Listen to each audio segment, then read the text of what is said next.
نحمدہ ونصلی علی رسولہ الکریم اما بعد۔ حافظ عبداللہ صاحب کا سوال ہے، کیا عورت جو زیور پہنتی ہے اس پر زکوٰۃ ہے، اور جو مال تصرف میں ہے اس پر زکوٰۃ نہیں؟ کیا یہ بات درست ہے؟ جی، جو عورت زیور پہنتی ہے اس پر زکوٰۃ فرض ہے۔ سنن ابو داود میں صحیح حدیث ہے، رسول مکرم صلی اللہ علیہ وسلم کے پاس ایک خاتون حاضر ہوئی، اس کے ساتھ اس کی بیٹی بھی تھی جس کے ہاتھ میں سونے کے 2 کنگن تھے۔ تو رسول مکرم صلی اللہ علیہ وسلم نے اس خاتون سے پوچھا، اتؤدین زکوٰۃ ھذا، کیا تم اس زیور کی زکوٰۃ، ان کنگنوں کی زکوٰۃ ادا کرتی ہو؟ تو اس نے کہا نہیں۔ آپ نے فرمایا، کیا تمہیں پسند ہے کہ اللہ اس کے بدلے میں تمہیں آگ کے کنگن پہنا دے؟ تو اس نے وہ دونوں کنگن اتارے اور رسول اللہ صلی اللہ علیہ وسلم کے لیے پیش کر دیے اور کہا کہ یہ اللہ کی راہ میں صدقہ ہے۔ اس حدیث سے معلوم ہوتا ہے وہ زیور پہنا ہوا تھا اور اللہ کے نبی نے اس خاتون کو کہا کہ اس کی زکوٰۃ ادا کرتی ہو۔ راجح اہل علم کے اقوال میں سے یہی قول ہے اور یہ دلیل صحیح حدیث ہے بالکل۔ تو باقی جو مال تصرف کے اندر ہوتا ہے، تصرف کے اندر مال کی مجھے سمجھ نہیں آئی کیا مطلب ہے ایسے سوال کرنے والے کا۔ تصرف کے اندر 2 قسم کا مال ہوتا ہے۔ ایک مال ہوتا ہے جو اپنے گھر کے استعمال میں ہے، مثلا گاڑی ہے یا موٹر سائیکل ہے، گھر میں استعمال کے لیے رکھا ہوا ہے، گھر کے برتن ہیں، کپڑے ہیں، بستر ہیں، فرنیچر ہے گھر کا، ساز و سامان ہے، یہ جو گھر کے اندر استعمال ہوتا ہے، اس مال کے اوپر زکوٰۃ نہیں ہوتی۔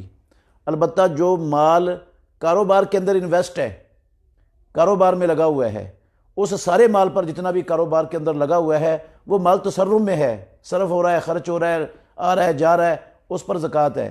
اس کا طریقہ یہ ہوتا ہے، جو مال زکوٰۃ میں لگا ہوا ہے، جو مال کاروبار میں لگا ہوا ہے، اس کا طریقہ یہ ہوتا ہے زکوٰۃ دینے کا کہ آپ کے پاس قابل سیل جو اشیاء ہیں ان کی قیمت لگا لیں سال پورا ہونے پر، اور جو کیش ہے وہ بھی اس میں جمع کر لیں، اور جو لوگوں سے لینے ہیں وہ بھی جمع کر لیں۔ ان تینوں اماؤنٹوں کو جمع کریں اور پھر آپ نے اگر کسی کے پیسے دینے ہیں تو وہ اس میں سے منہا کر دیں۔ تو جو باقی بچے گا اس میں سے 2.5% کے حساب سے زکوٰۃ ہوگی۔ جو تصرف میں مال ہے، کاروبار کے اندر لگا ہوا ہے، اس پر زکوٰۃ ہوگی۔ البتہ جو گھر کے تصرفات میں ہے اس پر زکوٰۃ نہیں ہوتی۔ جہانگیر شاہ کا سوال ہے، کیا غیر سید گھرانے میں شادی کر سکتا ہے؟ جی، شرعی طور پر اس میں کوئی رکاوٹ نہیں ہے۔ سید اور غیر سید، اللہ رب العالمین نے قرآن مجید میں فرمایا، یا ایھا الناس انا خلقناکم من ذکر و انثی وجعلناکم شعوبا وقبائل لتعارفوا ان اکرمکم عند اللہ اتقاکم۔ تم میں سے سب سے زیادہ عزت والا اللہ کے ہاں وہ ہے جو سب سے زیادہ تقوی اختیار کرنے والا ہے، سب سے زیادہ اللہ رب العالمین سے ڈرنے والا ہے، وہ سب سے زیادہ معزز ہے۔ اور تم سب آدم کی اولاد ہو، حوا کی اولاد ہو، تمہارا ماں باپ ایک ہے۔ یہ کنبے، یہ قبیلے، یہ خاندان، یہ برادریاں، یہ اونچ نیچ کے لیے نہیں ہیں، یہ فخر کرنے کے لیے نہیں ہیں، یہ صرف پہچان کے لیے ہیں۔ باقی جو ہے نا رشتے میں جو اللہ کے نبی نے ہمیں سکھایا ہے وہ یہ ہے کہ بچے والے کیا دیکھیں۔ رسول اللہ صلی اللہ علیہ وسلم نے فرمایا، تنکح المرأۃ لأربع لمالها لجمالها لدینها لحسبها فاظفر بذات الدین تربت یداک۔ دین والی لڑکی مل جائے، وہ سید کی ہو، وہ غیر سید کی ہو، آپ اس کو ترجیح دیں ہر چیز پر۔ اور اگر لڑکا دیکھنا ہے تو وہ پیارے پیغمبر نے کہا، من اتاکم ممن ترضون دینہ وخلقہ فزوجوہ الا تفعلوہ تکن فتنۃ فی الارض وفساد کبیر۔ جو تمہارے پاس آئے تمہاری ولیہ کا رشتہ مانگنے، تم اس کے دین کو اور اخلاق کو پسند کرتے ہو، وہ دیندار بھی ہے، توحید والا ہے، نمازی ہے، اور بدتمیز اور بد اخلاق بھی نہیں ہے، تو تم اپنی بچی کا نکاح اس کے ساتھ کر دو۔ مت دیکھو یہ سید ہے، غیر سید ہے، کیا ہے۔ سیدوں کا غیر سیدوں میں اور غیر سیدوں کا سیدوں میں سب نکاح ہو جاتے ہیں۔ دیکھنا دین ہے دونوں طرف سے، تو یہ کوئی مسئلہ نہیں ہے کہ سید وہ غیر سید گھرانے میں نہیں کر سکتا یا غیر سید سید گھرانے میں نہیں کر سکتے، ایسا کوئی مسئلہ نہیں ہے اسلام میں۔ کلیم اللہ بھائی کا سوال ہے، امام کا وضو ٹوٹ جائے تو امام کیا کرے؟ امام اپنے پیچھے والے بندے کو پکڑ کر اپنی جگہ پر کھڑا کر دے اور خود وضو کرنے کے لیے نکل جائے، وضو کر کے آ کے پیچھے جماعت میں آ کر شریک ہو جائے، شامل ہو جائے، پھر وہ امام نہیں بن سکتا۔ اب امام باقی نماز وہی پوری کروائے گا جو امام کے پیچھے کھڑا ہے۔ کپڑے کو ٹخنے سے اوپر کرنے کے لیے فولڈ کر سکتے ہیں؟ یہ دو چیزیں ہیں، ایک ہے امام الانبیاء محمد الرسول اللہ صلی اللہ علیہ وسلم نے نماز میں کپڑوں کو فولڈ کرنے سے منع فرمایا ہے، یہ صحیح حدیث ہے، اور دوسری حدیث ہے رسول اللہ صلی اللہ علیہ وسلم نے فرمایا ما اسفل من الکعبین ففی النار، جو شخص کپڑے کو ٹخنے سے نیچے رکھے گا وہ آگ میں جائے گا، یہ صحیح بخاری کی حدیث ہے۔ اور مسلم شریف میں ہے، آپ نے فرمایا 3 قسم کے لوگ اللہ رب العالمین ان سے کلام نہیں کریں گے، ان کی طرف نظر رحمت سے دیکھیں گے نہیں، ان کو ان کے گناہوں سے پاک نہیں کریں گے، ان کے لیے دردناک عذاب ہوگا۔ تو ان میں سے ایک شخص جو ہے نا المسبل ازارہ، وہ ہے جو اپنے کپڑے کو اپنے ٹخنوں سے نیچے لٹکا کے رکھتا ہے۔ تو یہ تو بڑا سنگین اور کبیرہ جرم ہے۔ اب دونوں گناہ ہیں، نماز میں کپڑا فولڈ کرنا یہ بھی منع ہے اور کپڑے کو نیچے رکھنا یہ بھی منع ہے۔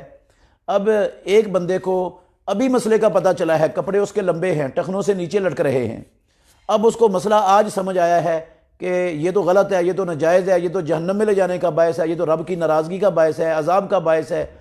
تو اب اس کو سمجھ آ گئی، اب جتنی دیر تک وہ کٹواتا نہیں ہے، اس شلوار کو کپڑے کو چھوٹا نہیں کر سکتا، اتنی دیر تک اگر وہ فولڈ کر لیتا ہے تو انشاءاللہ الرحمن اس میں کوئی حرج نہیں ہے۔ اس کی دلیل شریعت کا یہ قاعدہ اور اصول ہے۔ قاعدہ یہ ہے کہ جب 2 خرابیاں ہوں تو ان دونوں خرابیوں میں سے ایک خرابی کو اختیار کرنا مجبوری بن جائے تو پھر جو چھوٹی خرابی ہوتی ہے نا اس کو اختیار کر لیتے ہیں بڑی خرابی کو اختیار کرنے کی بجائے۔ تو یہ کپڑے سے ٹخنا نیچے رکھنا یہ بڑی خرابی ہے، اور یہ فولڈ کرنا نماز میں یہ چھوٹی خرابی ہے۔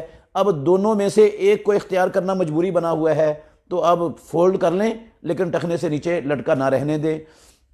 باقی یہ بات بھی ہمیں ذہن میں رکھنی چاہیے کہ یہ کپڑے کو فولڈ کرنا صرف نماز کی اندر منع ہے، ویسے منع نہیں ہے، لیکن نیچے رکھنا یہ تو ہمیشہ ہی منع ہے، یہ کسی وقت بھی ہمیشہ اب مسلمان مرد کے لیے حلال اور جائز نہیں ہے کہ اس کا کپڑا ٹخنوں سے نیچے ہو۔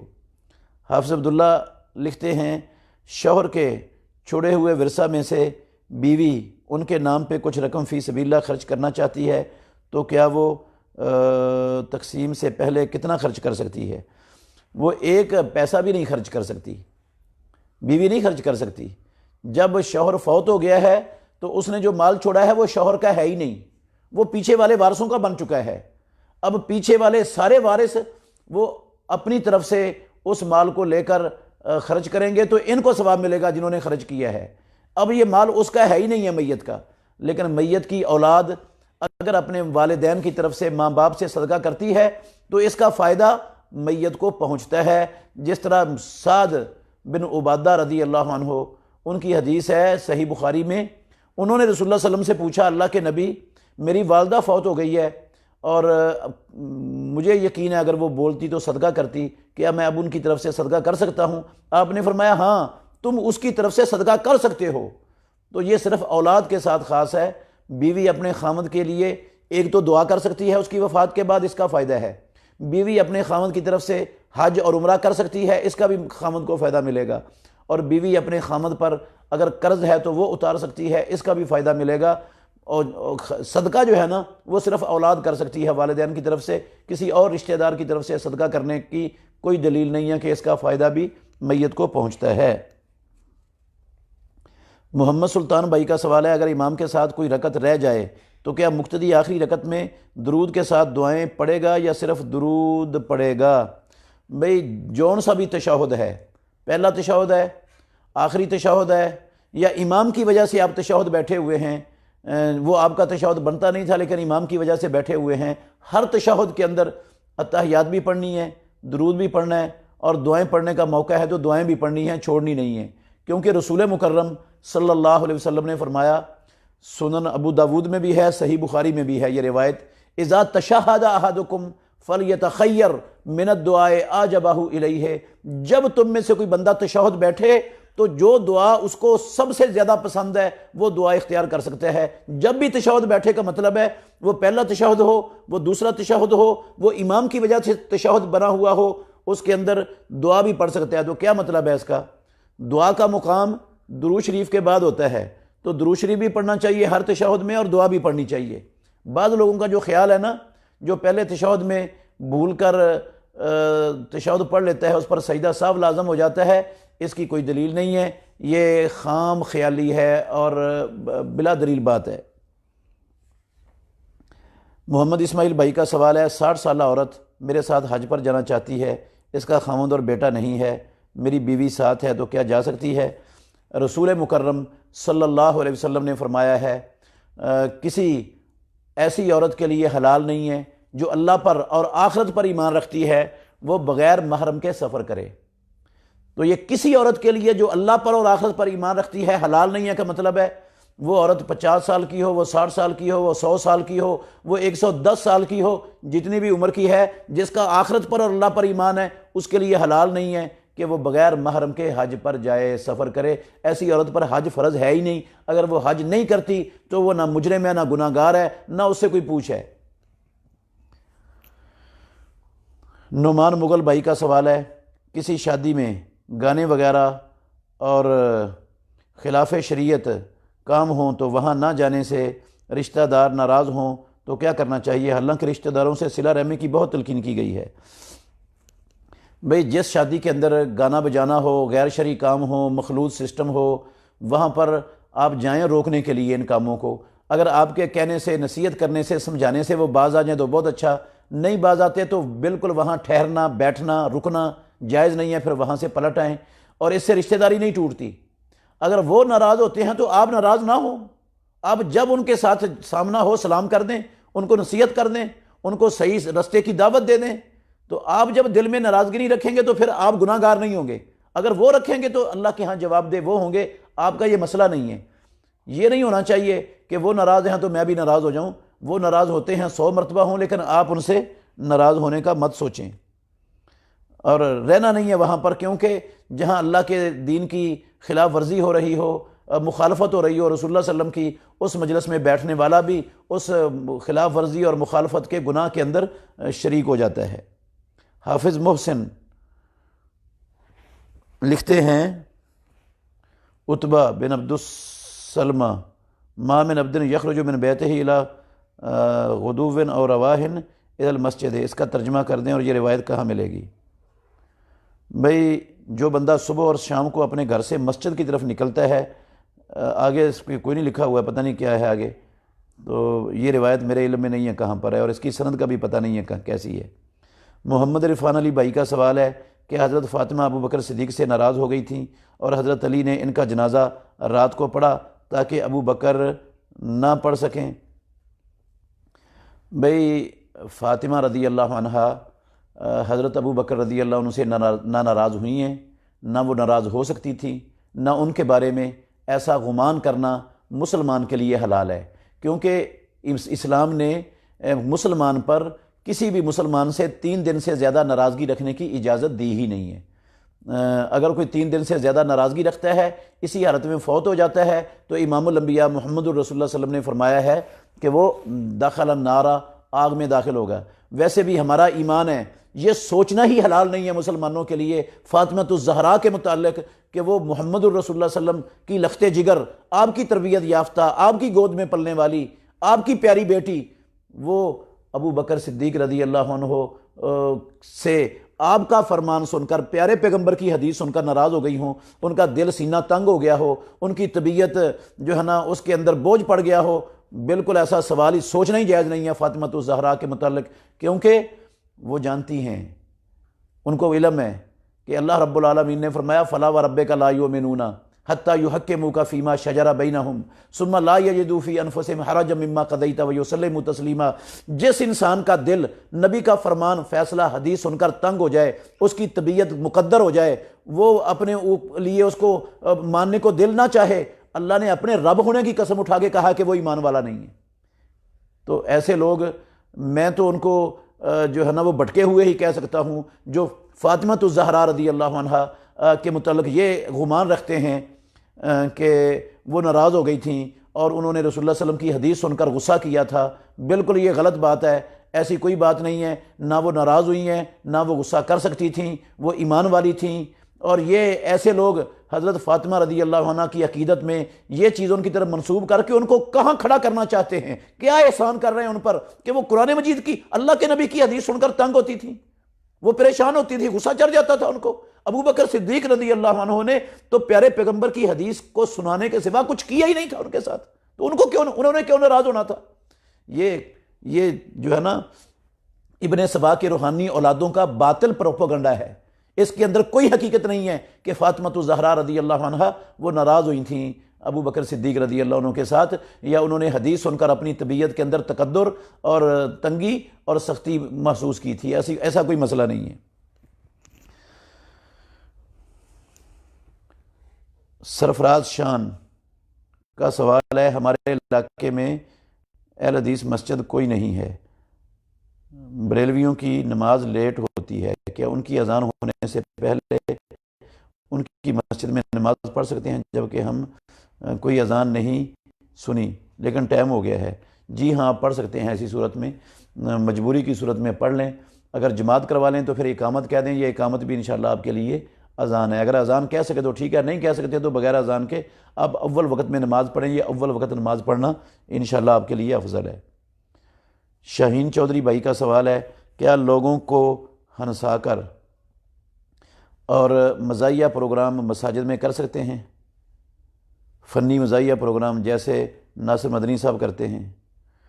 بھئی مذاق اسلام میں ایک حد تک صرف جائز ہے، جس میں کسی کی توہین نہ ہو، جس میں کسی کی دل آزاری نہ ہو، اور وہ حد سے زیادہ نہ ہو، اور وہ حقیقت کے خلاف نہ ہو، اس کے اندر جھوٹ نہ ہو۔ ان شرطوں کے ساتھ اگر تھوڑا بہت مذاق ہو جائے تو اس کی اسلام نے اجازت دی ہے۔ اس سے زیادہ کی اجازت جس میں جھوٹ ہو، جس میں کسی کی دل آزاری ہو، کسی کو تکلیف پہنچانا مقصود ہو، کسی کی نقل اتارنی مقصود ہو، کسی کا عیب بیان کرنا مقصود ہو، تو ایسی کسی کا دل دکھانا مقصود ہو، ایسا مذاق اسلام کے اندر حلال نہیں ہے۔ یہ مسجد میں چھوڑ کر باہر بھی نہیں ہو سکتا، مسجد تو اللہ کے گھر ہیں، وہاں تو بلا کرنا جائز نہیں ہے کسی کے ساتھ ایسا۔ باقی جنید متین بھائی کا سوال ہے، عصر کا وقت پہلے شروع ہوتا ہے جبکہ گھر کے پاس جو مسجد ہے اس میں لیٹ نماز پڑھتے ہیں، تو اس وقت میرے لیے کیا حکم ہے؟ بھئی آپ اول وقت میں نماز پڑھیں۔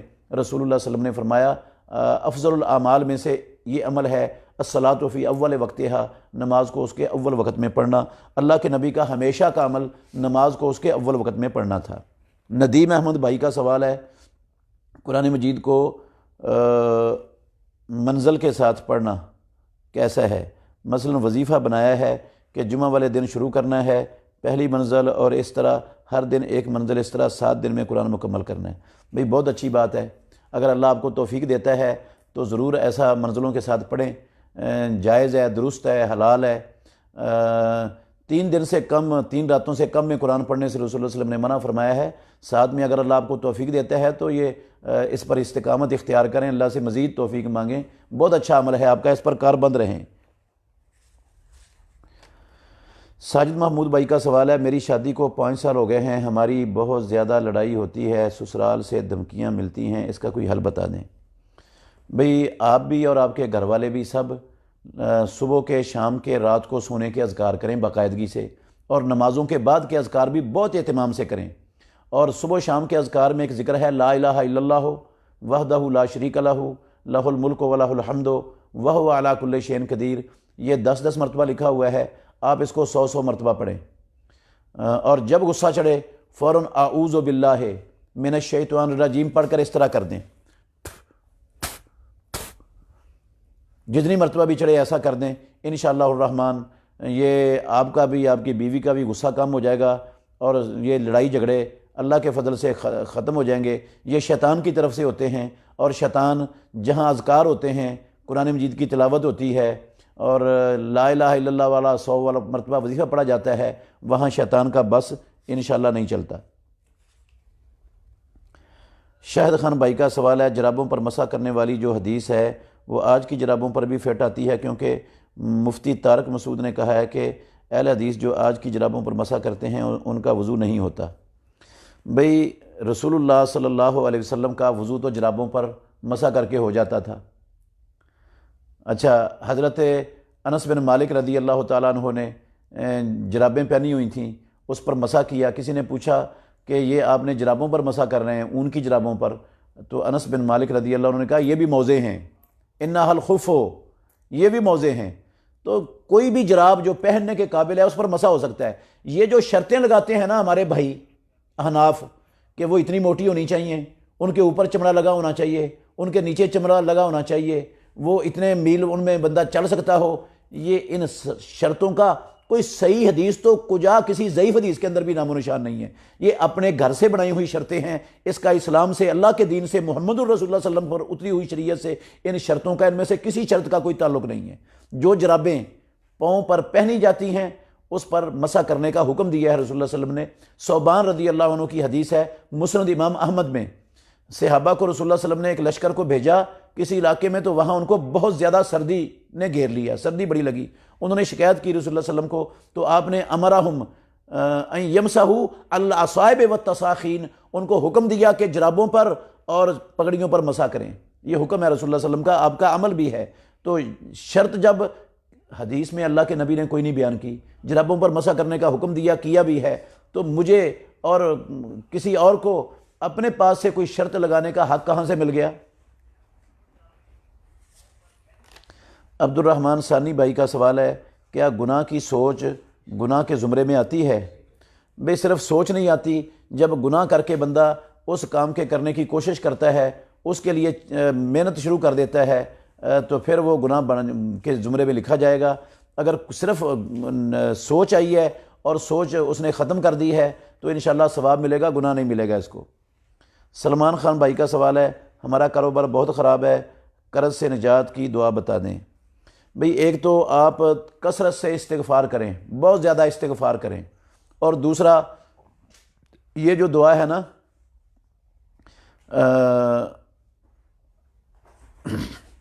حضرت علی رضی اللہ عنہ کی حدیث میں جو آئی ہے، اللہم اکفنی بحلالک عن حرامک واغننی بفضلک عمن سواک، یہ دعا کثرت سے پڑھیں، انشاءاللہ الرحمن اللہ آسانی فرما دے گا۔ امجد شہزاد بھائی کا سوال ہے، کیا حضرت علی کعبہ میں پیدا ہوئے تھے؟ بھئی اس کی کوئی نہ سند ہے، یہ ایسے ہی جھوٹ ہے، کوئی حقیقت نہیں ہے اس کی۔ ویسے بھی کعبہ جو ہے نا وہ زچہ بچہ کے لیے نہیں بنا ہوا، وہاں زچہ بچہ پیدا کرنے کا سینٹر نہیں اللہ نے اس کو بنایا، وہ تو طواف کرنے کے لیے اللہ کا گھر ہے، عبادت ہے، وہاں پیدا ہونا کوئی خوبی بھی نہیں ہے کہ وہاں جو پیدا ہو گیا کوئی بڑا وہ پہنچی ہوئی شخصیت بن گئی ہے، ایسا کوئی مسئلہ نہیں ہے۔ حضرت علی رضی اللہ عنہ کعبہ میں پیدا نہ بھی ہوں پھر بھی ان کا بڑا مقام ہے اسلام کے اندر، وہ مسلمانوں کے چوتھے خلیفہ راشد ہیں، عشرہ مبشرہ میں سے ایک ہیں، اور پیارے پیغمبر پر بچوں میں سے سب سے پہلے اسلام لانے والے ہیں۔ اللہ کے نبی کے گھر میں پیارے پیغمبر کے سائے میں ان کی تربیت ہوئی ہے۔ امام الانبیاء کی پیاری بیٹی فاطمہ الزہرا رضی اللہ عنہا کے وہ شوہر ہیں، اور مسلمانوں کے اپنا فاتح خیبر ہیں، قاتل مرحب ہیں۔ حضرت علی رضی اللہ عنہ کو اللہ سے محبت تھی، رسول اللہ سے محبت تھی، اور رسول اللہ صلی اللہ علیہ وسلم کو اور اللہ کو حضرت علی سے محبت تھی۔ ہمیں بھی حضرت علی سے محبت ہے۔ حضرت علی سے محبت رکھنا ایمان ہے، اور حضرت علی سے بغض رکھنا نفاق ہے۔ اس کے باوجود حضرت علی رضی اللہ عنہ بہت بڑا ان کا مقام ہے، یہ کعبے میں پیدا ہونا کوئی مقام نہیں ہے۔ کاشف یونس جوید غامدی، منکرین حدیث کا فتنہ بہت تیزی سے بڑھا رہا ہے، اس کے بارے میں کوئی تفصیلی بیان ریکارڈ کروائیں، ادھر بھی بیان کر دیں۔ جی بالکل، یہ منکر حدیث انسان ہے، رسول اللہ صلی اللہ علیہ وسلم کی احادیث کی یہ تحقیر کرتا ہے، اور قرآن مجید کو اپنے اصولوں کے مطابق جو ہے نا وہ سمجھنے اور اس کو بیان کرنے کا رستہ اس نے اختیار کیا ہوا ہے۔ سنت اور حدیث میں فرق کے نام سے اس نے انکار حدیث کا بہت بڑا دروازہ کھولا ہوا ہے۔ تو ایسے لوگوں سے جو محمد الرسول اللہ صلی اللہ علیہ وسلم کی کسی ایک حدیث کا انکار کر دیں، مسلمانوں کو خبردار رہنا چاہیے اور یاد رکھنا چاہیے کہ وہ لوگ جو پیارے پیغمبر کی ثابت شدہ ایک حدیث کا انکار کرتے ہیں وہ قرآن مجید کی 10 20 آیتوں کا انکار کرتے ہیں، اور جو ایک آیت کا انکار کر دیتا ہے قرآن مجید کی کا، اس کا مسلمانوں سے رشتہ ٹوٹ جاتا ہے۔ پیارے پیغمبر کی ایک ثابت شدہ حدیث کا انکار کرنے والوں کا بھی مسلمانوں سے رشتہ ٹوٹ جاتا ہے۔ تو جو باطل تعویلیں کرتے ہیں کتاب اللہ کی، جو تعویل پیارے پیغمبر کے فرامین کے صریحاً خلاف ہو، اور پھر اللہ کے نبی کی احادیث کو رد کرتے ہیں، تو وہ 20 آیات کا انکار کر کے دائرہ اسلام سے نکل جاتے ہیں۔ تو ایسے لوگوں کی بات پر نہ توجہ دینی چاہیے، نہ ان کو اہمیت دینی چاہیے، نہ ان کی بات کو سننا چاہیے، کیونکہ شیطان بسا اوقات ان کے ذریعے جو ہے نا ان کی زبانوں سے ایسے ایسے میٹھے الفاظ نکلوا دیتا ہے کہ لوگ گمراہ ہو جاتے ہیں۔ تو ایسی گمراہیوں سے اپنے آپ کو بچا لینا یہ مسلمان پر لازم ہے، فرض ہے۔ ہاں، اگر آپ کے پاس کتاب اللہ کا ترجمہ آپ کو صحیح معنوں میں آتا ہے، رسول اللہ صلی اللہ علیہ وسلم کی حدیث کا علم ہے، تو پھر ان لوگوں کی بات آپ سنیں، تاکہ آپ کو پتہ چلے کہ یہ کہاں سے ڈنڈی مار رہے ہیں، کیا خرابی کر رہے ہیں، کیا باطل تعویل کر رہے ہیں، اور کس طرح اسلام کو مروڑ کر یہ اپنی خواہشات کے مطابق ڈھالنے کا مشن چلا رہے ہیں۔ یہ لوگ بچ جائیں ان غامدیوں سے اور ان منکرین حدیث سے۔ صفدر نواب امام ابن خزیمہ فرماتے ہیں کہ بارش میں 2 نمازیں اکٹھی کر کے پڑھنے پر علماء حجاز کا اتفاق ہے۔ حضرت ابن عباس والی مسلم کی حدیث بھی نبی کریم نے 2 نمازیں جمع کی ہیں، جبکہ آپ کہتے ہیں بارش میں 2 نمازیں جمع نہیں کر سکتے۔ بھائی جان، آپ غور سے سننا ذرا، میں یہ کہتا ہوں کہ محمد الرسول اللہ صلی اللہ علیہ وسلم نے اپنی پوری نبوی زندگی بارش کی وجہ سے ایک مرتبہ بھی 2 نمازیں جمع کروا کے نہیں پڑھائیں۔ پیارے پیغمبر کے بعد خلفائے راشدین میں سے کسی خلیفہ راشد نے اپنی زندگی میں ایک مرتبہ بھی 2 نمازیں جمع کر کے نہیں پڑھائیں بارش کی وجہ سے۔ پیارے پیغمبر کے صحابہ 1.5 لاکھ صحابہ میں سے کسی ایک صحابی نے 2 نمازیں جمع کر کے نہیں پڑھائیں، ذمہ داری سے کہہ رہا ہوں۔ تو یہ 2 نمازیں جمع کر کے پڑھانے کا عمل یہ تابعین خلیفوں کے دور میں شروع ہوا ہے، تابعین خلفاء کے دور میں۔ ایک ہے اللہ کے نبی کی سنت، خلفائے راشدین کا طریقہ، صحابہ کا طریقہ، وہ موجود ہے، اور دوسرا ہے جو استنباط اور استدلال کیا ہے عبداللہ بن عباس رضی اللہ عنہما کی حدیث سے بعض تابعین خلفاء نے، اور انہوں نے عمل شروع کیا ہے۔ اب یہ حدیث جو عبداللہ بن عباس والی ہے، کیا رسول اللہ صلی اللہ علیہ وسلم کو یہ حدیث معلوم تھی کہ نہیں؟ کیا فاروق اعظم کو، صدیق اکبر کو، عثمان غنی کو، علی المرتضیٰ کو یہ حدیث آتی تھی کہ نہیں آتی تھی؟ بعد والے صحابہ کو، حسن و حسین کو یہ حدیث آتی تھی کہ نہیں آتی تھی؟ انہوں نے اس حدیث پر عمل کر کے بارش کی وجہ سے 2 نمازیں جمع کیوں نہیں کروائیں؟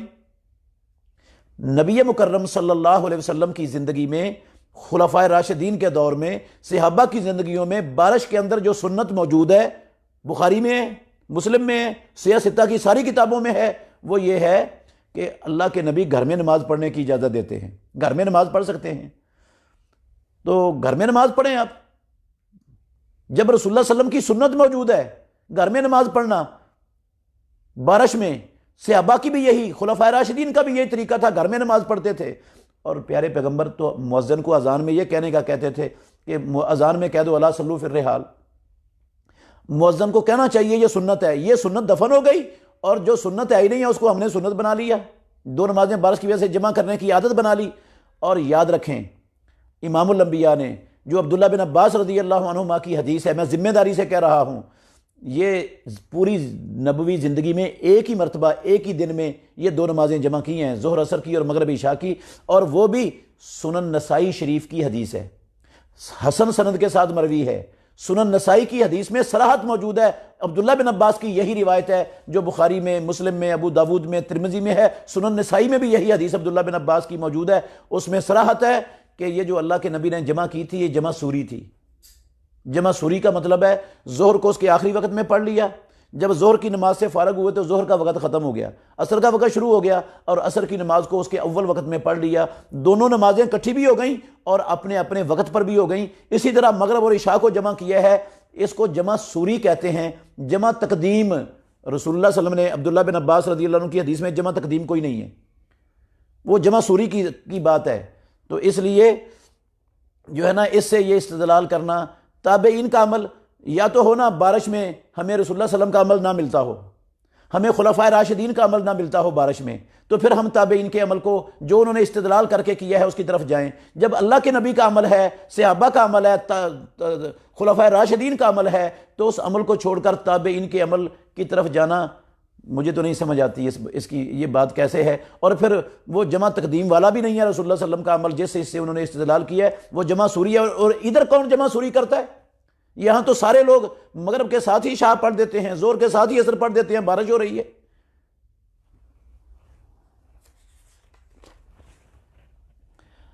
رمیز جٹ: میں سعودیہ میں ٹرالر ڈرائیور ہوں، میرا سفر 2000 کلومیٹر ہے، رہائش ٹرالے میں ہی ہے اور 2 سال کا ویزا ہے، کیا میں 2 سال نماز قصر کر سکتا ہوں؟ سارا وقت سفر میں گزرتا ہے، جہاں ٹائم ملے گاڑی روک کر آرام کر لیتا ہوں۔ بھئی آپ مسلسل ساری زندگی جب تک ایسے چلتے ہیں قصر کر سکتے ہیں، یہ اللہ رب العالمین نے سہولت دی ہے۔ جو بندہ دن رات سارا دن ساری زندگی چل سو چل ہے وہ ساری زندگی قصر کر سکتا ہے۔ یہ اللہ رب العالمین کی سہولت ہے جو اللہ دیتا ہے اپنے بندوں کو، اور اللہ کو پسند ہے کہ بندہ میری دی ہوئی سہولتوں سے فائدہ اٹھائے۔ آپ قصر بھی کر سکتے ہیں اور ظہر عصر کی اور مغرب عشاء کی نمازیں ہمیشہ جمع بھی کر سکتے ہیں، دونوں سہولتیں آپ اس سے فائدہ اٹھائیں گے تو اللہ رب العالمین اس سے انشاءاللہ خوش ہوگا۔ رمیز بھائی: رات کو وتر رہ جائیں تو کیا فجر کے ساتھ پڑھ سکتے ہیں؟ جی ہاں، بالکل پڑھ سکتے ہیں۔ دلیل اس کی یہ ہے، رسول اللہ صلی اللہ علیہ وسلم نے فرمایا، من نام عن صلاۃ اور نسیہا فلیصلیھا اذا ذکرھا فانہ وقتھا، جو نماز سے سویا رہا یا نماز اس کو بھول گئی، جب اس کی آنکھ کھلی ہے، جب یاد آیا اسی وقت پڑھ لے، وہی اس کا وقت ہے۔ تو اس کی آنکھ فجر کی اذان کے وقت کھلی ہے تو اسی وقت پڑھ لے اٹھ کر وضو کر کے، وہی اس کا وقت ہے۔ رسول اللہ صلی اللہ علیہ وسلم کا فرمان ہے یہ۔ لیکن اگر وہ ساری تہجد پڑھنا چاہتا ہے، اکیلا وتر تو ٹھیک ہے اذان کے بعد پڑھ لے، لیکن اگر ساری تہجد پڑھنا چاہتا ہے وہ رہ گئی ہے اس کی، تو پھر وہ سورج نکلنے کے بعد اس کو اس رات کی طاق نماز کو جفت بنا کر پڑھے گا، پھر طاق نہیں پڑھے گا، کیونکہ رسول مکرم صلی اللہ علیہ وسلم کی زندگی کا معمول تھا، وہ رات کو 11 رکعتیں پڑھتے تھے، اور جب آپ کی کبھی رہ جاتی تھی تو سورج نکلنے کے بعد رسول مکرم صلی اللہ علیہ وسلم 12 رکعتیں پڑھ کے اور اس کی قضائی دیتے تھے۔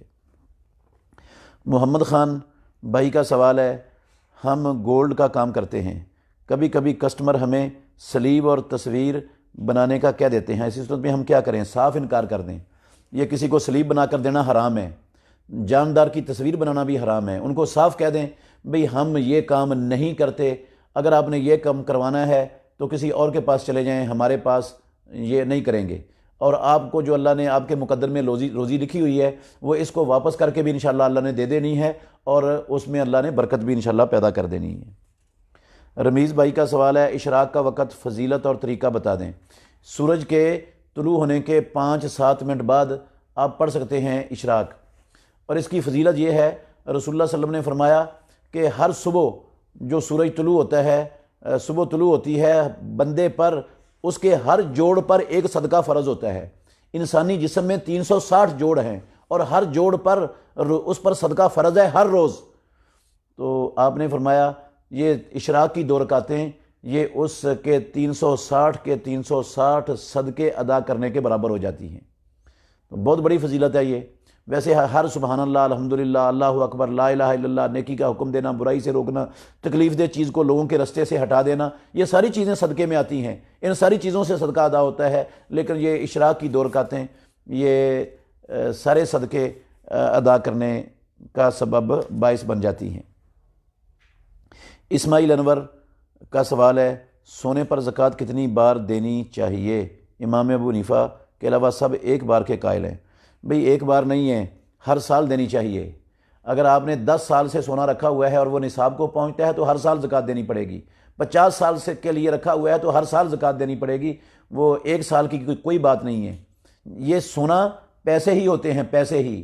بندے نے 1 سال پیسوں کی 10 لاکھ روپیہ رکھا ہوا تھا گھر میں، 1 سال زکوٰۃ دے دی، اب وہ پڑا ہوا ہے تو کہ اگلے سال زکوٰۃ نہیں ہوگی، اس کی دینی پڑے گی اس کو زکوٰۃ۔ سونے پر بھی چاندی پر بھی ہر سال زکوٰۃ فرض ہوتی ہے، یہ 1 سال نہیں ہے۔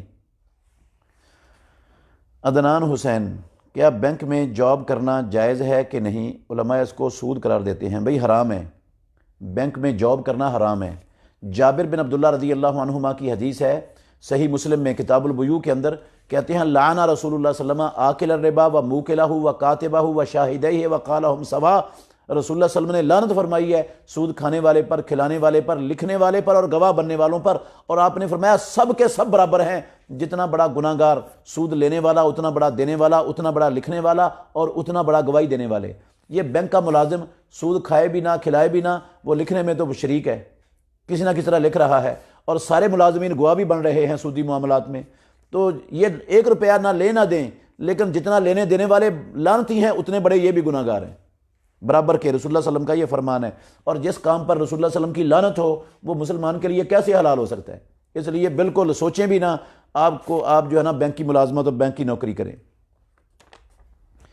شیخ عبداللہ کا سوال ہے، میرے والد سود کا کاروبار کرتے ہیں، سمجھانے پر باز نہیں آتے، تو کیا گھر میں کھانا کھانا چھوڑ دیں جبکہ ہماری دکان ہے اور سارا دن ادھر ڈیوٹی دیتا ہوں؟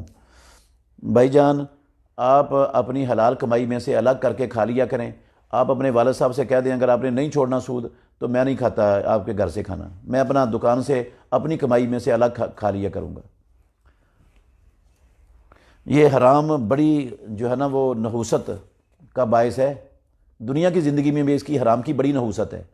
جو گوشت اور ہڈیاں حرام کھا کر بنی ہوتی ہیں نا، اللہ رب العالمین ایسے انسان کی دعا قبول نہیں کرتا۔ تو دعا عبادت ہے، جب دعا قبول نہیں ہوتی تو حج، عمرہ، صدقہ، خیرات، زکوٰۃ، نماز، روزہ وہ کیسے قبول ہو جائے گا؟ محمد سلطان بھائی کا سوال ہے، فرض رکعت پڑھنے کے بعد تسبیح پڑھنی چاہیے یا سنتیں پڑھ کر بندہ تسبیح کرے؟ بھئی سنتیں پڑھ کر نہیں، تسبیحات جو ہیں وہ فرض نمازوں کے بعد ہیں۔ فرض نمازوں کے بعد آپ جو نمازوں کے بعد کے اذکار ہیں سارے، اور تسبیحات وہ فرضوں کے بعد کریں گے، ان سے فارغ ہونے کے بعد پھر آپ سنتیں ادا کریں۔ سلطان بھائی کا سوال ہے، کیا عذر کے بغیر بیٹھ کر نفل نماز پڑھنے کا نصف ثواب ملتا ہے؟ جی ہاں بھائی، فرضی نماز تو ہوتی نہیں ہے، البتہ جو نفل نماز ہے اس کا نصف ثواب ملتا ہے، اس لیے کھڑے ہو کر پڑھنی چاہیے۔ اللہ کے نبی سے صرف عشاء کے بعد کبھی کبھار بیٹھ کر 2 رکعتیں پڑھنا ثابت ہیں، وہ بھی اس وقت جب آپ کا جسم بوجھل ہو گیا تھا، آخری عمر میں آپ نے کیا ہے۔ ویسے نبی صلی اللہ علیہ وسلم سے ظہر کے بعد اور فلاں نماز کے بعد اور فلاں کے بعد عشاء کے بعد کوئی بیٹھ کر پڑھنا اللہ کے نبی سے زندگی میں 1 مرتبہ بھی ثابت نہیں ہے۔ احسان اللہ بھائی کا سوال ہے، ہم ایک کمپنی میں کام کرتے ہیں، وہاں جو کچھ آتا ہے پہلے ہم پھینک دیتے تھے، جو کچرا تھا پہلے ہم پھینک دیتے تھے، ایک بندہ آ کر لے جاتا ہے اور ہمیں پیسے دے جاتا ہے، تو کیا یہ پیسے لینا جائز ہے؟ بالکل جائز ہے بھائی، یہ کچرا آپ اس کو بیچ سکتے ہیں، پیسے لے سکتے ہیں، حلال ہے، کوئی مسئلہ نہیں ہے۔ کس طرح کی جرابوں پر مسح کر سکتے ہیں؟ بھئی جون سی جرابیں بھی پہننے کے قابل ہیں ان جرابوں پر مسح کیا جا سکتا ہے، ہر قسم کی جراب پر مسح ہو سکتا ہے۔ کسی جراب کی کوئی شرط نہ اللہ نے بیان فرمائی ہے، نہ محمد الرسول اللہ صلی اللہ علیہ وسلم نے بیان فرمائی ہے، کوئی شرط ہے ہی نہیں ہے کتاب و سنت میں، تو مولوی صاحب کو اپنے پاس سے شرط لگانے کا کہاں سے حق مل گیا، کس نے دے دی ہے؟ کاروبار میں قسطوں کی اضافی رقم لینا شرعی حیثیت کیا ہے؟ خالصتاً سود ہے، خالصتاً حرام ہے، اس کو محمد الرسول اللہ صلی اللہ علیہ وسلم نے بھی سود کہا، اور پیارے پیغمبر کے صحابہ بھی اس کے سود ہونے پر سارے کے سارے صحابہ متفق ہیں، کسی صحابی کا اس میں اختلاف نہیں ہے۔ اس میں یوٹیوب پر بھی اور فیس بک پر بھی میری 2 ویڈیو اپلوڈ ہیں، مختصر ہیں، وہ آپ دیکھ لیں، انشاءاللہ آپ کو بڑا ہی فائدہ ملے گا۔ نور الحق بھائی کا سوال ہے، جب ڈیوٹی پر آتے ہیں تو وضو کر کے جرابیں پہنتے ہیں، 8 گھنٹے کی ڈیوٹی ہے تو کیا مغرب عشاء کی نماز مسح کر کے پڑھ سکتے ہیں؟ بالکل پڑھ سکتے ہیں بھائی۔ آپ 24 گھنٹے جب آپ نے جرابیں وضو کر کے پہنی ہیں تو 1 دن اور 1 رات تک آپ ان جرابوں پر مسح کرنے کا حق رکھتے ہیں، اجازت ہے آپ کو۔ عدیل صاحب بھائی کا سوال ہے، علم الغیب کے بارے میں وضاحت کر دیں، کیا یہ نبی کریم صلی اللہ علیہ وسلم کے پاس بھی تھا؟ نہیں بھائی، سب سے پہلے تو آپ یہ یاد رکھیں، قرآن مجید میں سورہ نمل کی آیت نمبر 65، یہ آیت حوالہ بھی نوٹ کر لیں، انشاءاللہ کتاب قرآن کھول کر دیکھیں گے آپ کو بڑا فائدہ ہوگا۔ اللہ نے فرمایا قُلْ لَا يَعْلَمُ مَنْ فِي السَّمَاوَاتِ وَالْأَرْضِ الْغَيْبَ إِلَّا اللَّهُ، کہہ دیجئے آسمانوں میں زمینوں میں اللہ رب العالمین کے سوا کوئی غیب جاننے والا نہیں ہے۔ اسی طرح سورہ الانعام کی آیت نمبر 50، اللہ رب العالمین نے فرمایا قُلْ إِنِّي لَا أَقُولُ لَكُمْ إِنِّي عِنْدِي خَزَائِنُ اللَّهِ، اے محمد الرسول اللہ صلی اللہ علیہ وسلم کہہ دو میں نہیں کہتا تمہیں کہ میرے پاس اللہ کے خزانے ہیں، وَلَا أَعْلَمُ الْغَيْبَ، نہ میں عالم الغیب ہوں، میں یہ بھی نہیں کہتا ہوں کہ میں عالم الغیب ہوں، ولا اقول لکم انی ملک، اور میں یہ بھی نہیں کہتا کہ میں فرشتہ ہوں۔ یہ رسول اللہ صلی اللہ علیہ وسلم سے اللہ خود کہلوا رہے ہیں قرآن مجید میں۔ اور سورہ الاعراف کی آیت نمبر 188 میں اللہ رب العالمین نے فرمایا قل لا املک لنفسی نفعا ولا ضرا الا ما شاء اللہ ولو کنت عالم الغیب لاستکثرت من الخیر وما مسنی السوء، اگر میں عالم الغیب ہوتا تو مجھے کبھی کوئی تکلیف نہ پہنچتی، اور میں ساری بھلائیاں اپنے لیے دنیا کی جمع کر لیتا۔ اگر رسول اللہ صلی اللہ علیہ وسلم عالم الغیب ہوتے تو ام المومنین صدیقہ رضی اللہ عنہ پر جب تہمت لگی ہے تو آپ کیوں پریشان ہوتے، صحابہ کیوں پریشان ہوتے، ام المومنین کیوں ایک مہینہ تک پریشان رہتی؟ کیا یہ سارا نعوذ باللہ ڈرامہ ہو رہا تھا؟ اگر رسول اللہ صلی اللہ علیہ وسلم عالم الغیب ہوتے تو پیارے پیغمبر نے 70 صحابہ کو جو بھیجا تھا، اگر آپ کو پتہ ہوتا کہ ان کو جا کر شہید کر دیا جانا ہے دھوکے سے، تو آپ کیوں بھیجتے؟ تو یہ ایک نہیں سینکڑوں مثالیں پیارے پیغمبر کی احادیث کے اندر آپ کی زندگی میں موجود ہیں کہ آپ عالم الغیب نہیں تھے۔ سورہ لقمان کی آخری آیت بھی پڑھ لیں، اللہ رب العالمین نے اس میں 5 چیزیں بتائی ہیں اور کہا ان 5 چیزوں کو اللہ رب العالمین کے سوا کوئی نہیں جانتا۔ بڑا پڑا ہے قرآن، قیامت کا علم اللہ کے سوا کوئی نہیں جانتا۔ حدیث ہے بخاری کی، مسلم کی، مشکات کے شروع میں جبریل آئے رسول اللہ صلی اللہ علیہ وسلم کے پاس انسانی شکل میں، تو اس میں یہ لفظ ہیں، اس نے پوچھا متی الساعۃ، قیامت کب آئے گی؟ آپ نے فرمایا مل مسئول عنہا بعالم من السائل، جس سے پوچھا جا رہا ہے وہ پوچھنے والے سے زیادہ نہیں جانتا۔ یہ صرف اللہ رب العالمین کا علم ہے۔ صحیح بخاری میں حدیث ہے، رسول مکرم صلی اللہ علیہ وسلم ایک انصاریوں کی بچی کی شادی میں شریک تھے، چھوٹی بچیاں وہاں ترانہ پڑھ رہی تھیں، ایک بچی نے ترانہ پڑھتے ہوئے یہ لفظ بول دیے وَفِينَا نَبِيٌّ يَعْلَمُ مَا فِي غَدٍ، ہمارے اندر ایک نبی ہے جو جانتا ہے کل کیا ہونے والا ہے۔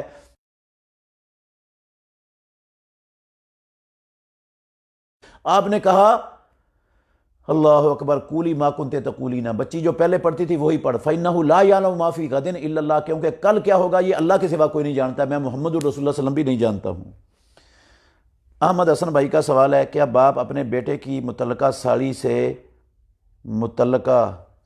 سے شادی کر سکتا ہے؟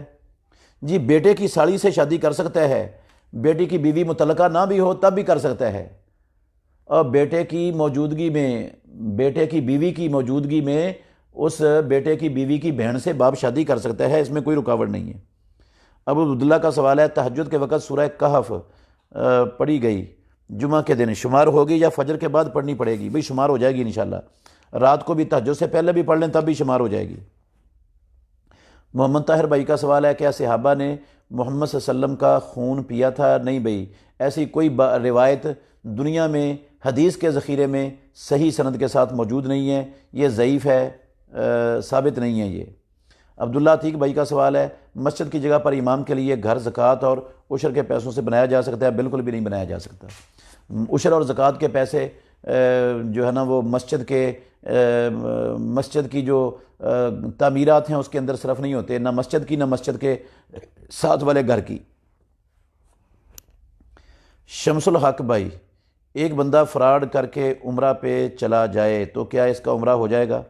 بھئی فراڈ کرنا حرام ہے، دھوکہ دینا کسی کو حرام ہے، کسی کا مال کھانا حرام ہے، باقی عمرہ ہوتا ہے یا نہیں ہوتا یہ اللہ کو پتہ ہے، یہ میں نے نہ کسی کا عمرہ قبول کرنا ہے نہ رد کرنا ہے، یہ اللہ جانتا ہے ہوتا ہے یا نہیں ہوتا۔ بہرحال یہ دھوکہ کرنا، فراڈ کرنا اور جو ہے نا اس طرح لوگوں کا مال ہتھیانا یہ کبیرہ گناہ ہے، اس کو ادا کیے بغیر یا معافی مانگے بغیر آخرت میں جان نہیں چھوٹنی۔ شہباز اقبال بھائی کا سوال ہے، بھائی اپنے مرحوم بھائی کے لیے صدقہ اور دعا کر سکتا ہے؟ بھئی دعا تو کر سکتا ہے، حج عمرہ بھی کر سکتا ہے، اس کا قرض بھی اتار سکتا ہے، مگر صدقے کی کوئی دلیل نہیں ہے، صدقہ صرف اولاد اپنے والدین کی طرف سے کر سکتی ہے۔ حبیب بھائی کا سوال ہے، اگر کوئی شخص ایکسیڈنٹ کر کے ایک بچے کو مار دے تو کیا وہ مسلسل روزے رکھے گا یا کوئی اور کفارہ ادا کرنا ہوگا؟ بھئی 2 مہینوں کے روزے رکھے مسلسل، اور اس بچے کی قتل خطا کی دیت بھی اس کے جو ہے نا وارثوں کو ادا کرے۔ سمیع اسلم بھائی کا سوال ہے کہ فتنے کے ڈر سے فرض نماز کے بعد اجتماعی دعا کروا سکتے ہیں؟ بھئی آپ دعا کریں ہاتھ اٹھا کر، منہ میں کریں، لوگ بھی اپنی اپنی کرتے رہیں، فتنہ نہیں پڑے گا انشاءاللہ۔ ابو بکر منیر بھائی، آپ باپ کے کہنے پر بیوی کو طلاق دینا کیسا ہے؟ مثلا ابراہیم علیہ السلام کا اسماعیل اور عمر کا اپنے بیٹے ابن عمر کو کہنا، اس کی خوب وضاحت کر دیں۔ بھائی جان، اگر کوئی آج کل کا باپ فاروق اعظم جیسا ہو، ابراہیم جیسا ہو، تو پھر بیٹے کو فوراً باپ کے کہنے پر طلاق دے دینی چاہیے۔ اور اگر باپ یا ماں اپنی انا کی بنا پر، کسی ضد کی بنا پر کہتے ہیں اور کسی غیر شرعی وجہ سے وہ تقاضا کرتے ہیں بیٹے سے طلاق دینے کا، تو پھر یہ بات اگر نہیں مانے گا ماں باپ کی تو وہ مجرم اور گناہ گار نہیں ہوگا انشاءاللہ۔ عمیر اقبال: ہم نے کمیٹی ڈالی ہے، میں پیسے جمع کرتا ہوں، میرے پاس ٹوٹل پیسوں سے زیادہ جمع ہو گئے ہیں، لیکن کسی نے بھی نہیں کہا کہ میں نے زیادہ دیے ہیں، ان پیسوں کا کیا کروں؟ بھئی آپ صدقہ کر دیں، اللہ کی راہ میں جس کے ہوں گے اس کو ثواب مل جائے گا انشاءاللہ، آپ کو بھی مل جائے گا۔ عبد الملک بھائی کا سوال ہے، مسجد میں شیشے والے دروازوں کے سامنے نماز ہو جاتی ہے، اس میں بندہ نظر آتا ہے۔ بھئی جان بوجھ کر ایسی جگہ پر نہیں کھڑے ہونا چاہیے، لیکن اگر مجبوری سے کھڑے ہیں تو اپنی نظر آپ سجدے والی جگہ پر رکھیں، آگے شیشوں میں مت دیکھیں۔ باقی ایسی کوئی حدیث نہیں ہے جس کے اندر رسول اللہ صلی اللہ علیہ وسلم کا فرمان ہو کہ شیشے کے سامنے کھڑے ہو کر نماز نہیں ہوتی۔ کلیم جان بھائی کا سوال ہے، اگر کوئی بندہ کسی حق کھائے یا حرام کھائے تو کیا اس کی نماز 40 دن تک قبول نہیں ہوتی؟ کیا یہ بات درست ہے؟ بھئی یہ تو میرے علم میں نہیں ہے، البتہ یہ حدیث درست ہے، مسلم شریف کی ہے کہ جو کسی کاہن کے پاس، عراف کے پاس گیا اور اس کی بات سن کر اس کی تصدیق کی تو اس کی 40 دن کی نماز قبول نہیں ہوگی۔ اگر کوئی ملازم 1000 کی چیز فروخت کر کے مالک کو کہے میں نے 900 کی فروخت کی ہے، یہ 100 روپے اس کے لیے رکھنا کیسا ہے؟ حرام ہے۔ جھوٹ بولنا بھی حرام ہے، خیانت کرنا بھی حرام ہے۔ تو جو اس نے کیا ہے، مالک اس کو جب تنخواہ دے رہا ہے تو اس کو بیچ میں اپنی طرف سے ڈنڈی مارنے کی کسی صورت اجازت نہیں ہے۔ اگر اس کی تنخواہ کم ہے، اس سے گزارا نہیں چلتا تو مالک سے مطالبہ کرے ڈنڈی مت مارے۔ ابتسام بٹی: میت کے لیے قرآن خوانی کر سکتے ہیں؟ بھائی جان میت کے لیے صرف 3 کام کر سکتے ہیں لوگ، اور اولاد 4 کام کر سکتی ہے۔ میت کے لیے دعا کر سکتے ہیں، اس کی طرف سے حج عمرہ کر سکتے ہیں، اس پر قرض ہو وہ اتار سکتے ہیں، اور اولاد ان تینوں کاموں کے ساتھ ساتھ اپنے ماں باپ کی طرف سے صدقہ کر سکتی ہے بس۔ کاشف امتیاز کا سوال ہے، کیا عقیقہ کے لیے جانور کا دوندہ ہونا ضروری ہے؟ نہیں، کھیرا جانور بھی قربانی اپنا عقیقے میں لگ جاتا ہے۔ قربانی والی کوئی ایک شرط بھی عقیقے کے جانور کے لیے ضروری نہیں ہے، کیونکہ رسول اللہ صلی اللہ علیہ وسلم یہ اس کا دوندہ ہونا اور قربانی والی شرط ہونا یہ دین ہے، اور دین کسی مولوی صاحب کے کہنے سے ثابت نہیں ہوتا، دین ثابت ہوتا ہے اللہ اور اللہ کے رسول کے کہنے سے۔ رسول اللہ صلی اللہ علیہ وسلم نے عقیقے کے جانور کے لیے کوئی ایسی شرط بیان نہیں فرمائی، کسی حدیث میں نہیں ہے۔ کلیم جان کا سوال ہے، اگر کوئی اللہ جائے تو وہ بندہ کیا کرے؟ بھئی وہ دوبارہ پھر توبہ کر لے پکی سچی، پھر گناہ ہو جائے پھر توبہ کر لے، جتنی مرتبہ بھی توبہ کر لے گا رب اتنی مرتبہ اس کو معاف کرنے کے لیے تیار ہے، لیکن توبہ سچی ہونی چاہیے، یہ نہیں ہونا چاہیے دل میں کہ میں توبہ کر کے پھر گناہ کروں گا دوبارہ۔ عبداللہ رزاق کا سوال ہے، بغیر وضو قرآن کو پکڑ کر پڑھنا کیسا ہے؟ بھئی جائز ہے، حلال ہے۔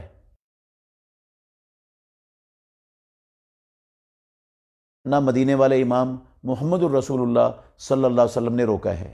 رسول اللہ صلی اللہ علیہ وسلم بغیر وضو کے بھی قرآن پڑھ لیا کرتے تھے، ہر حالت میں اللہ کا ذکر کرتے رہتے تھے۔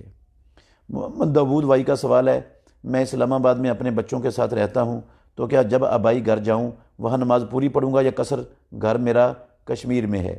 بھئی اگر گھر میں آپ اپنے والدین کے بھائیوں کے گھر میں جاتے ہیں 4 دن سے، اگر آپ نے زیادہ رہنا ہے تو پہلے دن سے ہی پوری پڑھیں گے، 4 دن یا اس سے کم رہنا ہے تو قصر کر سکتے ہیں، اور اگر وہاں متردد ہیں تو 19 دن تک قصر ہو سکتی ہے، 19 دن کے بعد آپ کو بھی وہاں بھی پوری پڑھنی چاہیے۔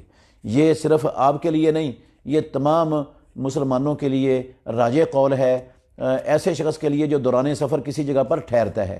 3 حالتیں ہو گئی ہیں یہ، 4 دن سے کم ٹھہرنے کا ارادہ ہو تو قصر، 4 دن سے زیادہ کا ارادہ ہو پہلے دن سے پوری، اور متردد ہو تو 19 دن تک قصر، 19 دن کے بعد ایسے شخص کی بھی پوری نماز ہے۔ ابو زبیر بھائی کا سوال ہے، پراپرٹی کا کاروبار کرنا کیسا ہے اور کمیشن لینا کیسا ہے؟ جائز ہے، بے شرط کہ دھوکہ نہ ہو، فراڈ نہ ہو، خیانت نہ ہو اور جھوٹ نہ ہو، اس میں یہ چیزیں نہ ہوں تو پھر دونوں طرف سے بھی آپ کمیشن لے سکتے ہیں، حلال ہے اور جائز ہے، کوئی رکاوٹ نہیں ہے۔ حسنین نکاح رجسٹر کرنا ضروری نہیں ہے، ویسے قانونی طور پر آپ نے چونکہ ملک میں رہنا ہے اور قانونی تقاضوں کو پورا کرنے کے لیے بے شک کریں. نکاح جو ہے نا وہ رجسٹریشن کے بغیر ہی شرعی طور پر جو ہے وہ صحیح اور درست نکاح ہے. اور اگر آپ کو قانونی کسی مسئلے کا خطرہ نہیں ہے تو بے شک نہ بھی کروائیں گے تو مجرم نہیں ہیں آپ، گناہ گار نہیں ہیں. حافظ محمد طاہر: کیا کیمرے سے یادگار کے طور پر تصویر بنا سکتے ہیں؟ نہیں بھائی، تصویر بنانا کبیرہ گناہ ہے، سنگین جرم ہے. سب سے زیادہ سخت ترین عذاب قیامت والے دن تصویریں بنانے والوں کو ہوگا، صرف مجبوری کی حد تک. اللہ نہیں پکڑے گا. باقی جو بغیر مجبوری کے تصویریں ہیں ان سے توبہ کرنی چاہیے، معافی مانگنی چاہیے، اور وہ تصویروں کا عمل بالکل چھوڑ دینا چاہیے مسلمانوں کو. خطرناک کبیرہ ترین گناہ ہے، حلال اور جائز نہیں ہے. رانا عمران: کیا بالوں کو کلر کر سکتے ہیں؟ جی بھائی، بالوں کو کلر کرنا افضل ہے سفید بالوں کو. رسول اللہ صلی اللہ علیہ وسلم نے حکم دیا، یہودی اپنے بالوں کو رنگ نہیں لگاتے، تم اپنے بالوں کو رنگ لگاؤ. اور پیارے پیغمبر نے فرمایا اپنے سفید بالوں کو بدلو اور سیاہی سے بچو. یہ مسلم شریف کی احادیث ہیں. مصعب احمد کا سوال ہے: کیا نفاس والی عورت قرآن پڑھ سکتی ہے؟ جی ہاں پڑھ سکتی ہے.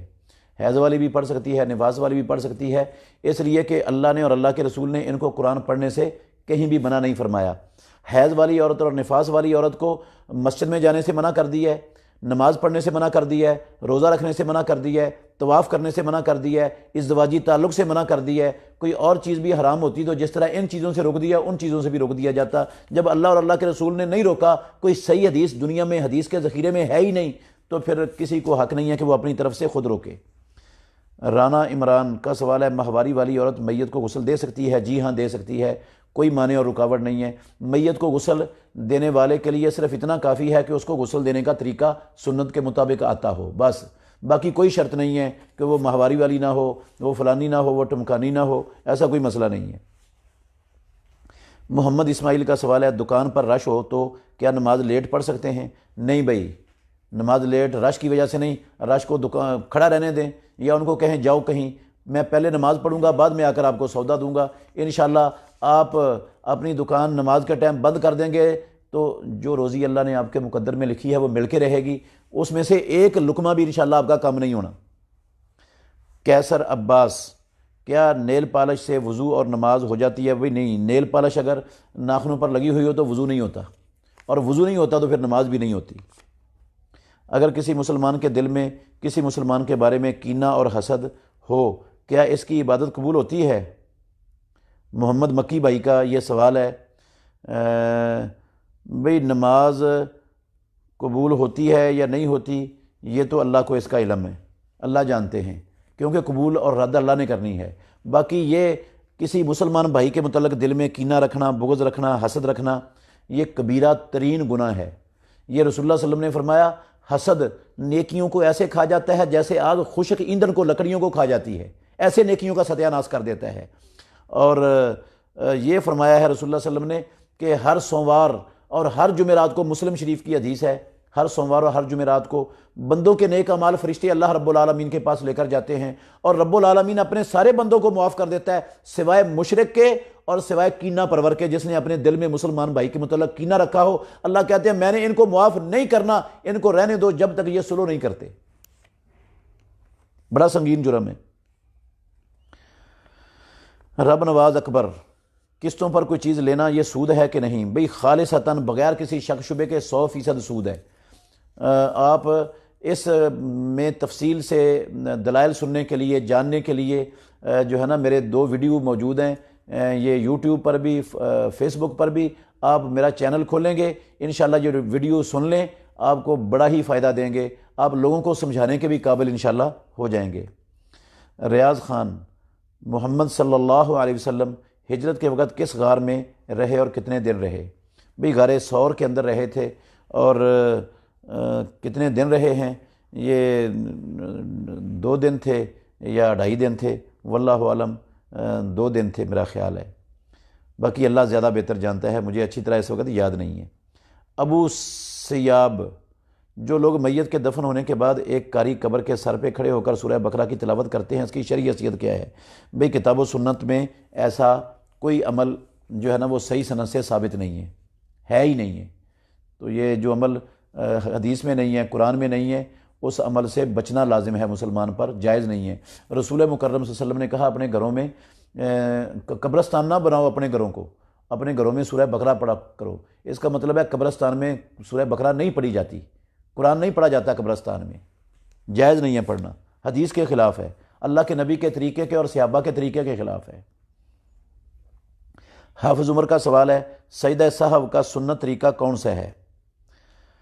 بھئی سجدہ سہو کا سنت طریقہ کون سا ہے، یہ لمبا سوال ہے، کئی مرتبہ پہلے بھی جواب دے چکا ہوں۔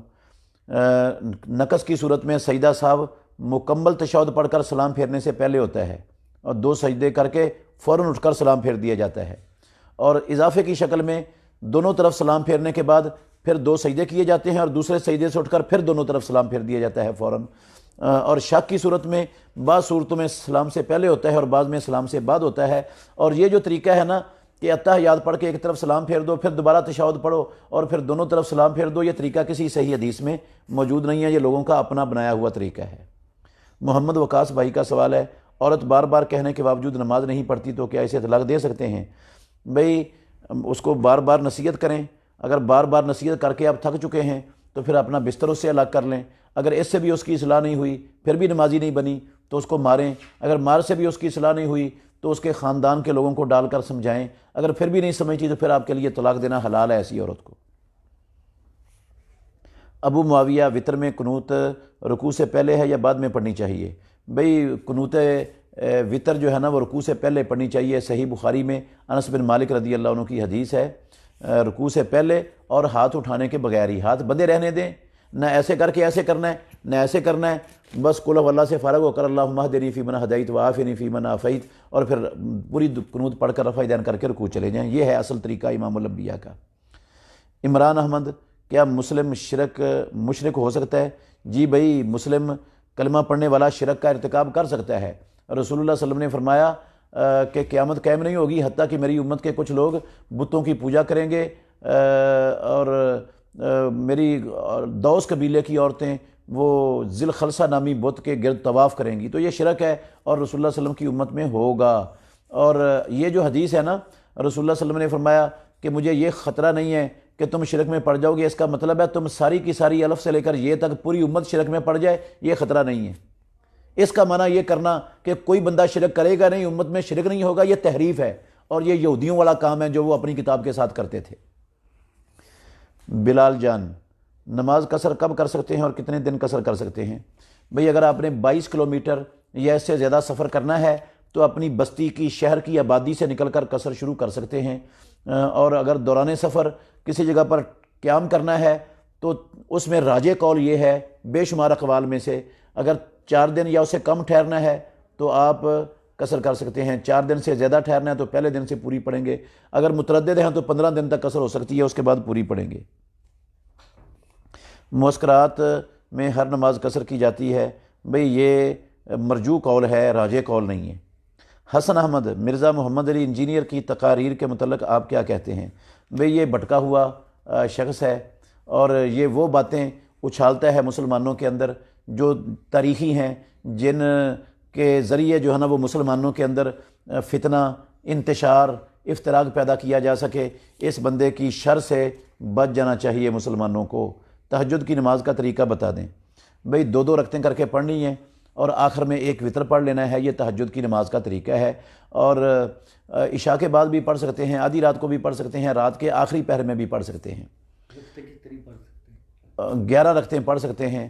رسول اللہ صلی اللہ علیہ وسلم حضرت عائشہ صدیقہ رضی اللہ عنہ کی حدیث ہے صحیح بخاری میں کہ آپ رمضان اور غیر رمضان میں 11 رکعتوں سے زیادہ نہیں پڑھا کرتے تھے۔ چودھری عطاء الرحمن بھائی کا سوال ہے اگر 2 ماہ میں 2 مرتبہ طلاق دی ہو اور پھر رجوع ہو سکتا ہے کہ نہیں، اور رجوع کا طریقہ کیا ہے؟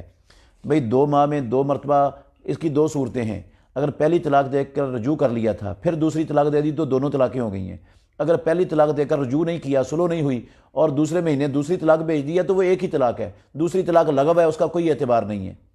تو آپ اگر پہلی طلاق کے بعد رجوع کر چکے ہیں، دوسری طلاق دے دی ہے، تو اس کے بعد بھی اللہ نے رجوع کرنے کا حق دیا ہے، 230 نمبر آیت ہے سورہ بقرہ کی۔ اور جب 2 مرتبہ طلاق دے کر رجوع کر لے بندہ، پھر تیسری مرتبہ طلاق دے دے زندگی میں تو پھر رجوع نہیں ہو سکتا، پھر حرام ہو جاتی ہے وہ عورت اس خامد پر۔ حافظ بلال کیا گھروں میں قرآن پڑھ کر فیس لے سکتے ہیں، پڑھا کر فیس لے سکتے ہیں؟ بھی لے سکتے ہیں۔ رسول اللہ صلی اللہ علیہ وسلم نے فرمایا انا احقا ما اخذتم علیہ اجرا کتاب اللہ، سب سے زیادہ حق جس پر تم اجرت لے سکتے ہو وہ اللہ رب العالمین کی کتاب ہے۔ صحیح بخاری شریف کی حدیث کے یہ لفظ ہیں۔ ملک عبداللہ بھائی کا سوال ہے، کیا شادی کے لیے لڑکا اپنی رائے دے سکتا ہے؟ کیا لڑکا اپنی پسند کی شادی کر سکتا ہے یا والدین ہی پسند کریں گے؟ بھئی لڑکا بھی رائے دے سکتا ہے، لڑکی بھی رائے دے سکتی ہے۔ پسند جو ہے نا لڑکی اور لڑکے دونوں کو کرنے کا اسلام میں حق ہے، اور والدین کو اپنے بچوں کی پسند کو ترجیح دینا چاہیے۔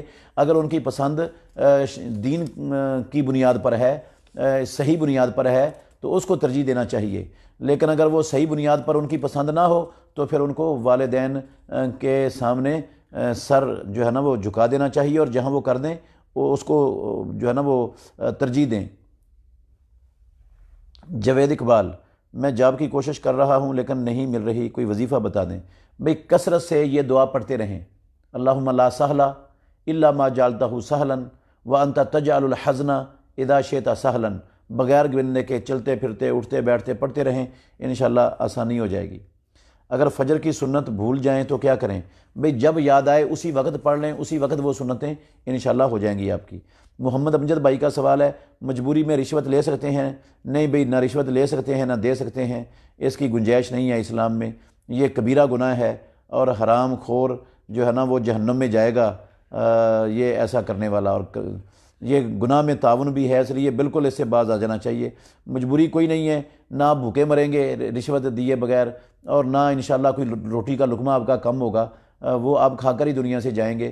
اس لیے اللہ پر چھوڑ دیں، اللہ کی بھی عدالت ہے کہ دنیا میں اگر کوئی آپ کا جائز کام بھی رشوت کے بغیر نہیں ہوتا تو صبر کریں، صبر کا اجر ملے گا انشاءاللہ، اللہ کے ہاں وہ اس سے بہتر چیز اللہ تعالیٰ آپ کو عطا کر دیں گے۔ نماز وتر میں ایک رکعت کیسے پڑھیں گے؟ بھئی جس طرح آپ باقی نماز پڑھتے ہیں اسی طرح ایک رکعت پڑھنی ہے، ایک رکعت پڑھ کے تشہد بیٹھ کر سلام پھیر دیں گے۔ محمد خان کاکا زئی، دونوں سجدوں کے درمیان کتنی بار دعا پڑھنی چاہیے؟ بھئی آپ جتنی مرتبہ مرضی پڑھیں، طاق مرتبہ پڑھیں گے تو افضل ہے، اگر یاد نہیں ہے تو زیادہ بھی پڑھ سکتے ہیں، رب اغفر لی رب اغفر لی رب اغفر لی، جتنی مرتبہ پڑھ سکتے ہیں پڑھ لیں، جتنی مرتبہ اللہ آپ کو توفیق دیتا ہے۔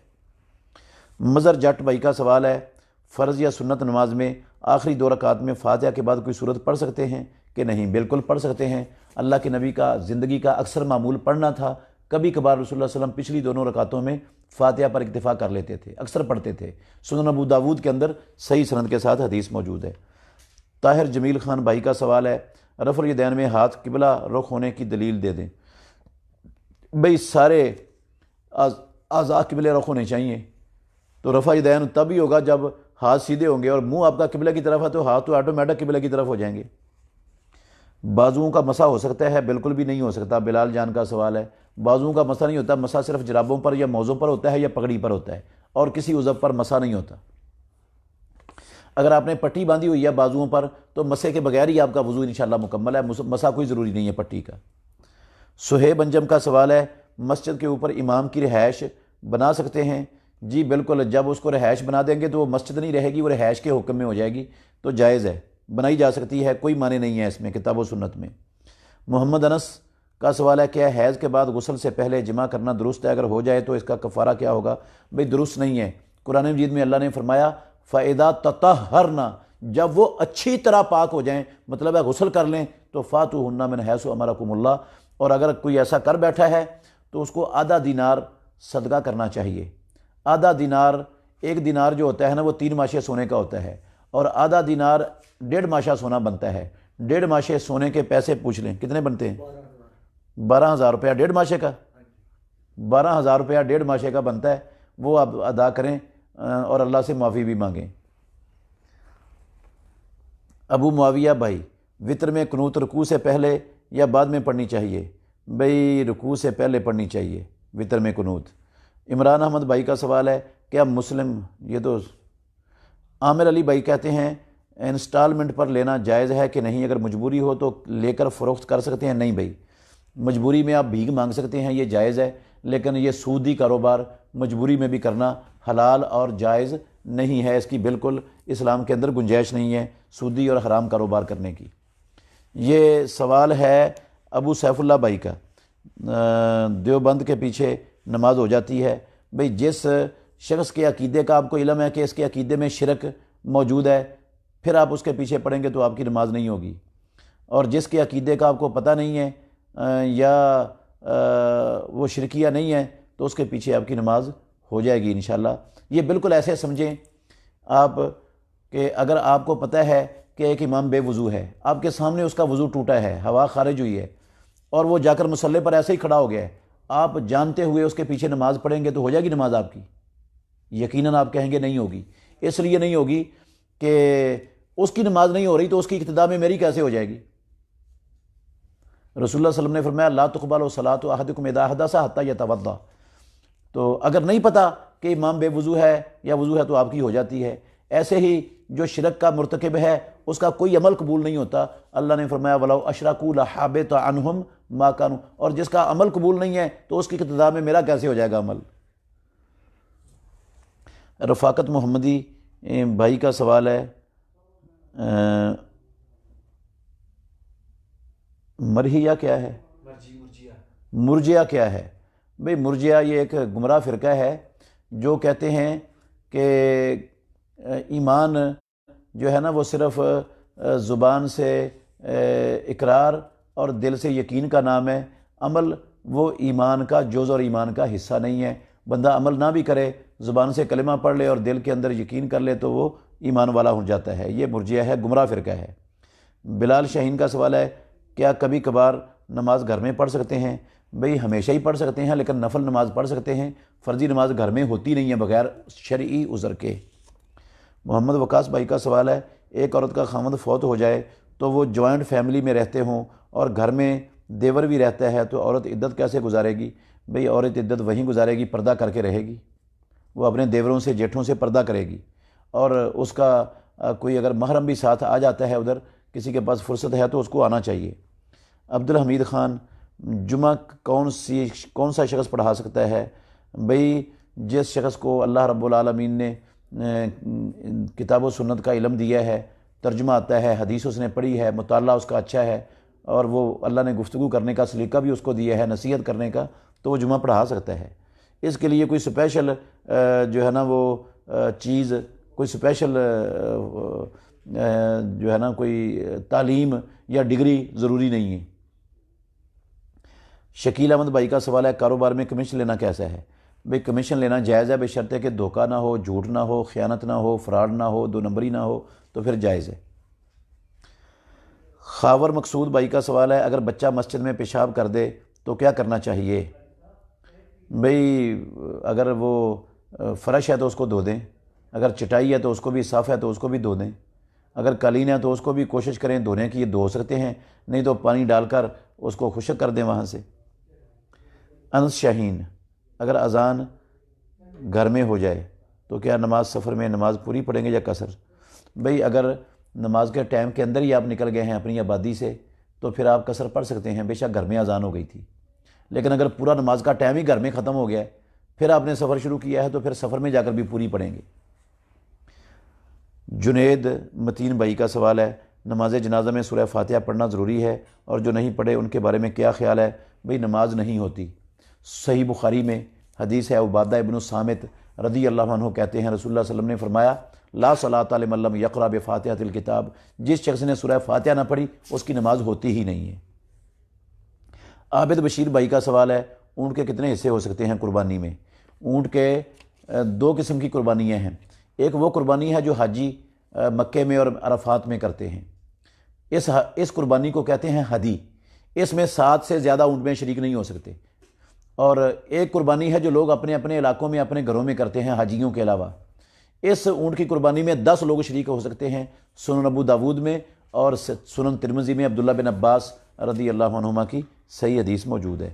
عبد الرحمن بھائی کا سوال ہے شادی جلدی ہو جائے اس کے لیے کوئی وظیفہ بتا دیں۔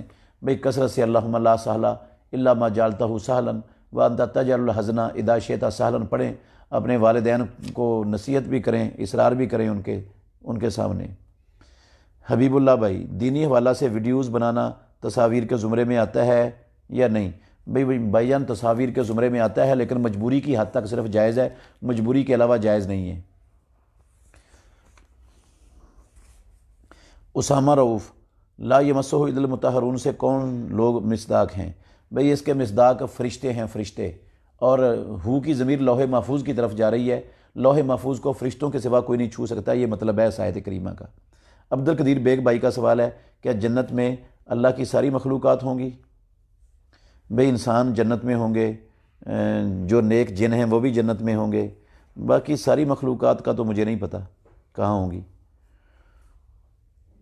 ملک عبداللہ، والدین بچوں کی اجازت کے بغیر زبردستی شادی کر سکتے ہیں؟ جی کر سکتے ہیں، والدین کو حق حاصل ہے، وہ زبردستی شادی کر دیں گے تو شادی ہو جائے گی بچوں کی۔ رضوان احمد بھائی کا سوال ہے، اہل حدیث علماء سارے تصاویر لگاتے ہیں سوشل میڈیا پر۔ بھئی اہل حدیث علماء لگاتے ہیں تو اہل حدیث علماء کا لگانا یہ دلیل نہیں ہے، دلیل ہوتا ہے اللہ کا قرآن یا مدینے والے امام کا فرمان یا پیارے پیغمبر کی سنت اور حدیث۔ یہ علماء چاہے اہل حدیث ہوں چاہے کوئی ہوں، ان کا کوئی بھی عمل وہ ہمارے لیے دلیل نہیں ہے۔ انس شاہین، نماز کا وقت سفر میں گزر جائے تو کیا گھر پہنچ کر مکمل پڑھیں گے؟ جی ہاں، اگر سفر میں ہی قضا ہو گئی ہے ظہر کی نماز اور جب آپ پہنچے ہیں منزل پر تو عصر کا ٹائم شروع ہو چکا تھا، تو آپ وہ ظہر کی نماز گھر میں آ کر قصر ہی پڑھیں گے، کیونکہ وہ قصر ہی آپ پر فرض ہوئی تھی اور قصر ہی آپ سے قضا ہوئی ہے، تو جو قضا ہوئی ہے وہی پڑھنی ہے نا۔ یہ بالکل اسی طرح ہے جس طرح آپ کی نماز گھر میں رہ گئی تھی تیاری کی وجہ سے یا بھول کر، اور آپ نے سفر شروع کر دیا ہے اس کے ٹائم گزرنے کے بعد، تو آپ سفر میں بھی پوری پڑھیں گے، کیونکہ یہ آپ پر پوری فرض ہوئی تھی اور پوری ہی قضا ہوئی ہے، اور جو قضا ہوئی ہے وہی آپ نے پڑھنی ہے۔ عمران خان بھائی کا سوال ہے، کیا کسی نمازی کو بے نماز حکمران یا افیسر یا کسی بے دین حکمران سے محبت یا اچھائی کے نعرے مارنے چاہیے؟ بھئی اس کو نصیحت کرنی چاہیے، نعرے شارے مارنا یہ تو کوئی اچھا کام نہیں ہے۔ جو بے نماز حکمران ہیں یا افیسر ہیں ان کو نصیحت کریں، ان کو جہنم سے بچانے کی کوشش کریں، دعوت دیں اچھے طریقے سے، دلائل سے۔ ابو سیف اللہ، یہ تو بار بار ٹوٹ جاتی ہے، کیا کریں؟ توبہ بار بار ٹوٹ جاتی ہے، بھئی جتنی مرتبہ بھی توبہ ٹوٹتی ہے اتنی مرتبہ دوبارہ پھر کر لیں، جتنی مرتبہ بھی کر لیں گے اللہ توبہ قبول کرنے کے لیے تیار ہے، لیکن جان بوجھ کے نہیں توڑنی توبہ۔ آصم محمود مغل، طواف وداع نہ کیا ہو تو کیا دم واجب ہوگا؟ بھی ہوگا، دم واجب ہوگا، فرض چھوڑا ہے آپ نے۔ عزیز احمد، کیا یہ حدیث ہے کہ میری امت کے علماء بنی اسرائیل کے نبیوں کی طرح فضیلت میں برابر ہیں؟ بھئی حدیث تو ہے، اب مجھے نہیں پتا کہ یہ صحیح ہے یا ضعیف ہے، یہ مجھے نہیں معلوم ہے اس وقت۔ شاہد اسلم، کیا حمل کی حالت میں طلاق ہو جاتی ہے؟ جی بالکل ہو جاتی ہے، حمل کی حالت میں۔ اللہ نے فرمایا قرآن میں سورہ طلاق میں، وَأُولَاتُ الْأَحْمَالِ أَجَلُهُنَّ يَضَعْنَ حَمْلَهُنَّ، اور حمل والیاں ان کی عدت یہ ہے کہ وہ حمل وضع کر دیں، تو عدت تو طلاق کے بعد ہی شروع ہوتی ہے نا، تو یہ دلیل ہے کہ حمل کی حالت میں طلاق ہو جاتی ہے۔ مرجئہ کے مختصر عقائد بتا دیں، پہلے بتا دیے ہیں مرجئہ کے عقائد۔ عامر حمید، اذان دینے والے کو کتنا ثواب مل سکتا ہے، اور کیا یہی ثواب اقامت کہنے والے کو بھی اتنا ہی ملے گا؟ بھئی اذان دینے والے کو جہاں تک اس کی اذان کی آواز جاتی ہے وہاں تک زمین و آسمان کے خلا کے برابر اس کے گناہ معاف کر دیے جاتے ہیں، اور یہ مؤذن کی آواز تو اتنی دور تک نہیں جاتی، اس لیے یہ اقامت کرنے والے کی آواز تو اتنی دور تک نہیں جاتی، اس لیے اس کو اس سے کم ثواب ملے گا۔ البتہ یہ اقامت کہنے والا یہ بھی اذان ہی کہہ رہا ہے تو ان کے سر انشاءاللہ قیامت کے دن سارے لوگوں سے بلند ہوں گے، اور رسول اللہ صلی اللہ علیہ وسلم نے فرمایا اگر لوگوں کو پتہ چل جائے اذان کہنے اور پہلی صف کے اندر کھڑے ہو کر نماز پڑھنے میں کتنا اجر ہے تو پھر وہ نہ پائیں اس چیز کو، مگر قرآن دازی کر کے تو قرآن دازی کر کے بھی اس کو حاصل کرنے کی کوشش کریں۔ رانا عمران، کیا عورت میکے جا کر نماز قصر پڑھے گی؟ بھئی اگر میکے میں اس نے 4 دن یا سے کم ٹھہرنا ہے تو قصر پڑھ سکتی ہے، اگر 4 دن سے زیادہ رہنا ہے تو پھر پوری پڑے گی۔ محمد ارشد اختر، وطر پڑھنے کا طریقہ بتا دیں۔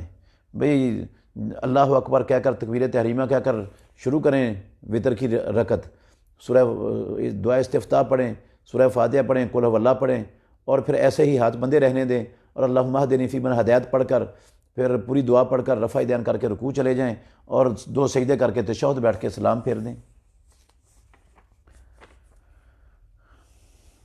محمد فیصل بھائی کا سوال ہے، سفر کی نماز کتنی مسافت پہ ہے؟ بھئی مسلم شریف میں حدیث ہے، عبداللہ بن عباس کہتے ہیں جب رسول اللہ صلی اللہ علیہ وسلم نے 3 میل یا 3 فرسخ، راجہ قول فرسخ ہے، سفر کرنا ہوتا تھا تو آپ مدینے کی آبادی نکل کر قصر شروع کر سکتے تھے، کر لیتے تھے۔ تو 3 فرسخ جو آج کل کے پیمانے کے اعتبار سے وہ تقریباً 22 کلومیٹر بنتے ہیں۔ اگر 22 کلومیٹر یا اس سے زیادہ سفر ہے آپ کا تو آپ اپنے شہر کی یا بستی کی آبادی سے نکل کر قصر شروع کر سکتے ہیں۔ فرحان بھائی کا سوال ہے، کیا سفر میں 2 نمازیں جمع کر سکتے ہیں؟ جی ہاں بھائی، سفر میں 2 نمازیں جمع ہو سکتی ہیں، جمع تقدیم بھی ہو سکتی ہے، جمع تاخیر بھی ہو سکتی ہے، یہ سنت ہے رسول اللہ صلی اللہ علیہ وسلم کی۔ ثاقب چودھری بھائی کا سوال ہے، جنازے کے ساتھ ساتھ کلمہ پڑھنا کیسا ہے؟ بھئی یہ جو نعرہ لگاتے ہیں نا کلمہ شہادت، یہ نہ اللہ کے نبی کے زمانے میں تھا، نہ خلفائے راشدین کے زمانے میں تھا، نہ صحابہ میں سے کسی صحابی کا ایسا عمل موجود ہے، بالکل بھی ایسا کہیں تصور نہیں ہے۔ تو یہ بدعت ہے، بدعت۔ جو کلمہ ہے نا وہ سنت ہے جب جو ہے نا میت انسان قریب المرگ ہو تو اس کے پاس کلمہ پڑھنا چاہیے اور اس کو کلمے کی جو ہے نا تلقین کرنی چاہیے۔ ڈاکٹر ابو اسامہ بھائی کا سوال ہے، اگر کوئی مرد عورت کافی عرصہ سے بیمار ہوں اور غیر ضروری بال نہ کاٹ سکیں گے تو کیا فوت ہونے پر غسل دیتے وقت بال کاٹنا ضروری ہے؟ نہیں بھئی، ان کے کسی رشتہ دار کو چاہیے تھا وہ ان کے زندگی میں بال کاٹ دیتا، غیر ضروری بال مونڈ دیتا، یہ ضروری تھا ان پر۔ اب مرنے کے بعد تو وہ مکلف ہے ہی نہیں ہے، میت مکلف نہیں رہتی، اس لیے مرنے کے بعد یہ کام کرنے کی کوئی ضرورت نہیں ہے۔ خلیل جوید بھائی کا سوال ہے، کیا کبیرہ گناہ توبہ کے لیے 2 رکعت نماز ضروری ہے؟ بھئی 2 رکعت نماز ضروری نہیں ہے توبہ کے لیے، آپ ویسے ہی پکی سچی توبہ کر لیں، توبہ کی شرائط کو مد نظر رکھیں تو انشاءاللہ آپ کی کبیرہ گناہ سے توبہ ہو جائے گی اور اللہ قبول کر لے گا اگر اس کے اندر پوری شرائط پائی گئیں تو۔ احتشام بشیر بھائی کا سوال ہے، الٹا سونے کے مطلب قرآن و حدیث میں کوئی وعید ہے؟ جی ہاں بھائی وعید ہے، یہ جہنمیوں کا سونا رسول اللہ صلی اللہ علیہ وسلم نے کہا ہے، سنن ابن ماجہ کے اندر صحیح حدیث ہے، اور یہ بھی ہے کہ شیطان الٹا سونے والے کی مقد کے ساتھ کھیلتا ہے، اس لیے الٹا سونا درست نہیں ہے۔ عمران عباسی، 3 وتر کیسے پڑھیں گے؟ بھئی 2 رکعتیں پڑھ کے سلام پھیر دیں اور آخر میں 1 رکعت پڑھیں۔ 3 وتر پڑھنے کا اصل طریقہ یہ ہے نبوی۔ جنید متین، شیعہ کے ہاں کھانا کھانا کیسا ہے؟ بھئی جس شخص کا عقیدہ ہے کہ یہ قرآن اصلی نہیں ہے، تحریف شدہ ہے، اس کے کھان مت کھائیں، اور جس کا یہ عقیدہ ہے کہ ابو بکر و عمر عثمان اور دوسرے صحابہ مرتد ہو گئے تھے نبی کے بعد، ان کے ہاں کھانا مت کھائیں۔ اگر ایسا عقیدہ نہیں ہے تو پھر آپ کھا سکتے ہیں۔ بلال جان، کتنے پیسے گھر میں ہوں تو زکوٰۃ واجب ہوگی؟ اگر 35,000 روپے آپ کے گھر میں سال بھر پڑا رہا ہے تو آپ کو اس میں سے زکوٰۃ ادا کرنی چاہیے۔ خرم کیانی بھائی کا سوال ہے، جمعہ کی نماز کتنی ادا کرنی چاہیے؟ بھئی جمعہ کے تو 2 فرض ہیں بس جو جماعت کے ساتھ آپ نے پڑھنے ہیں، اور جمعہ سے پہلے اگر امام کے ممبر پر آنے سے پہلے آپ آ گئے ہیں تو 2 4 6 8 10 20 100 جتنی رکعتیں پڑھنا چاہتے ہیں پڑھ لیں، اجازت ہے۔ اور جمعے کے بعد مسلم شریف میں حدیث ہے، رسول اللہ صلی اللہ علیہ وسلم نے فرمایا من کان مصلیًا بعد الجمعۃ فلیصلی 4، جو جمعے کے بعد پڑھنا چاہتا ہے وہ 4 رکعتیں پڑھے۔ عبداللہ بن عمر کی حدیث میں ہے کہ میں نے رسول اللہ صلی اللہ علیہ وسلم کے ساتھ جمعے کے بعد 2 بھی پڑھی ہیں، 2 بھی پڑھ سکتے ہیں، 4 پڑھنا افضل ہے۔ رفاقت محمدی بھائی کا سوال ہے، جنت میں عورت کسی خاوند کے ساتھ ہو، کس خاوند کے ساتھ ہوگی، پہلے کے ساتھ یا دوسرے کے ساتھ؟ بھئی اگر دونوں خاوند جنت میں چلے گئے تو عورت کو انشاءاللہ اختیار ہوگا، وہ دونوں میں سے جس کے ساتھ رہنا چاہے اللہ اس کے ساتھ اس کو رہنے کی اجازت دے دیں گے۔ نوید مقصود، خودکشی کرنے والی کی نماز جنازہ پڑھنا کیسا ہے؟ بھئی اگر خودکشی کرنے والا یا والی عقیدہ توحید کے حامل تھے، 5 وقت کے نمازی تھے تو ان کا جنازہ پڑھنا جائز ہے، لیکن ہے یہ کبیرہ ترین گناہ، بہت بڑا گناہ ہے۔ رسول اللہ صلی اللہ علیہ وسلم نے فرمایا خودکشی کرنے والا جس چیز سے خودکشی کرتا ہے وہ چیز اس کے ہاتھ میں ہوگی اور قیامت تک جہنم میں اس کا عذاب اس کو مسلسل ہوتا رہے گا۔ تو بڑا سنگین جرم ہے، یہ حرام ہے۔ البتہ جنازہ اس کے لیے دعا کی جا سکتی ہے اور جنازہ بھی پڑھا جا سکتا ہے۔ مجیب الرحمن بھائی کا سوال ہے، میت کے سر اور پاؤں داڑھی پر مہندی لگانا کیسا ہے؟ بھئی یہ بدعت ہے، مہندی میت کو نہیں لگائی جاتی، زندوں کو لگاتے ہیں۔ عبد المالک عابد بھائی، حضرت فاطمہ کا نماز جنازہ کس نے پڑھایا اور ان کو غسل کس نے دیا؟ بھئی غسل تو پتہ نہیں کس نے دیا، جنازہ حضرت علی رضی اللہ عنہ نے خود ہی پڑھایا ہے۔ ندیم احمد، کرسی پر بیٹھ کر نماز پڑھنا کیسا ہے؟ جائز ہے بھائی، حلال ہے کرسی پر بیٹھ کر نماز پڑھنا، حرام نہیں ہے، لیکن یہ اس کے لیے ہے جس کے لیے زمین پر بیٹھنا مشکل ہے، وہ کرسی پر بیٹھنا اس کے لیے سہولت ہے تو کرسی پر بیٹھ کر پڑھ سکتا ہے۔ مبشر جاوید بھائی کا سوال ہے، میری پھپھو نے اپنی زمین ابو کے نام کروا دی لیکن بعد میں جھگڑا ہوا تو واپس کا مطالبہ کرتی ہے، تو کیا کیا جائے؟ بھئی واپس کر دیں گے تو بہتر ہے، اگر نہ بھی کریں تو ویسے ان کا مطالبہ شرعی طور پر درست نہیں ہے، کیونکہ کسی کو جو ہے نا دل کی خوشی سے ہبہ کرنے کے بعد واپس لینے کی اجازت نہیں ہے اسلام میں۔ قاری زبیر الحق صاحب کا سوال ہے، نبی اور رسول میں کیا فرق ہے؟ بھئی ہر نبی رسول ہوتا ہے لیکن ہر رسول ضروری نہیں ہے کہ وہ نبی ہو، یہ فرق ہے۔ حیض کا خون روکنے کے لیے دوائی استعمال کرنا ٹھیک ہے حج یا رمضان میں؟ بھئی شرعی طور پر تو کوئی معنی نہیں ہے، شرعی طور پر کوئی رکاوٹ نہیں ہے، البتہ طبی طور پر یہ چیز نقصان دہ ہے، اس لیے بچ جائے تو بہتر ہے۔ وہ ان دنوں میں وہ اس کا اپنا اختیار تو ہے نہیں، اللہ کی طرف سے ہے اور اس کے انشاءاللہ اجر میں کمی نہیں آئے گی۔ طارق عزیز بھائی کا سوال ہے، اگر نماز میں چوتھی رکعت میں بندہ شامل ہو تو کیا امام کا سلام پھیرنے کے بعد مقتدی جب کھڑا ہوگا تو رفع دین کرے گا؟ بالکل بھی نہیں کرے گا، جب اپنی تیسری رکعت کے لیے کھڑا ہوگا اس وقت کرے گا، امام کے ساتھ نہیں۔ حافظ ہارون، مفتی مبشر ربانی صاحب جماعت سے الگ ہو گئے ہیں، سننے میں آیا ہے جمعیت میں شامل ہو گئے ہیں، کیا یہ درست بات ہے؟ بھئی ہم نے بھی آپ کی طرح سنا ہے، اللہ رب العالمین بہتر جانتے ہیں۔ بینک پرافٹ سود ہے یا نہیں؟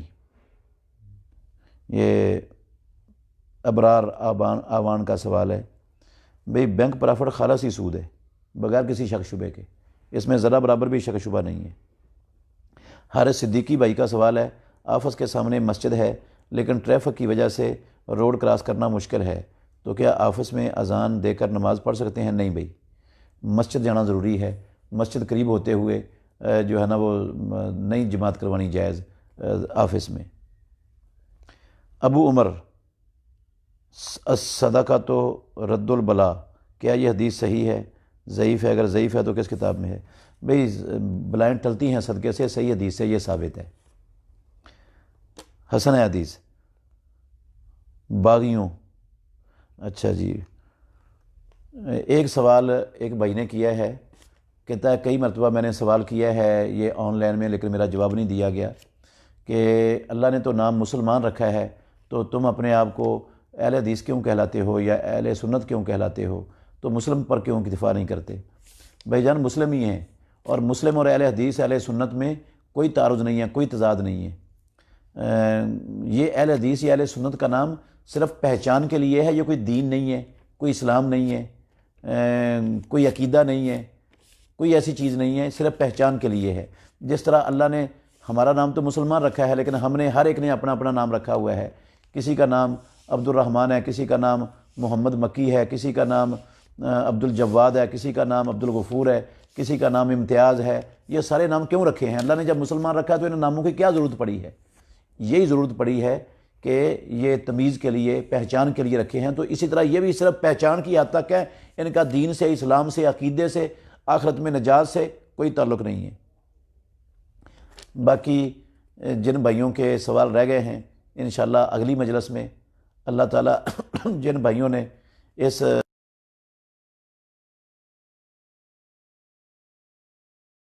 کرنے کی توفیق عطا فرمائے اور جنہوں نے یہ اہتمام کیا ہے، یہ ساری ٹیم، اللہ رب العالمین ان کو بھی جو ہے نا ان کے عمل کو بھی اپنی بارگاہ میں قبول فرمائے اور اس عمل کو ان کے لیے اور ہمارے لیے اور سب سننے والوں کے لیے نجات کا ذریعہ بنا دے، اور اللہ رب العالمین ہم سے قبول فرما لے اور اپنے دین کا، خالص دین کا زیادہ سے زیادہ کام لے لے، اور جب موت دے تو پروردگار ہم سب کو شہادت کی مقبول موت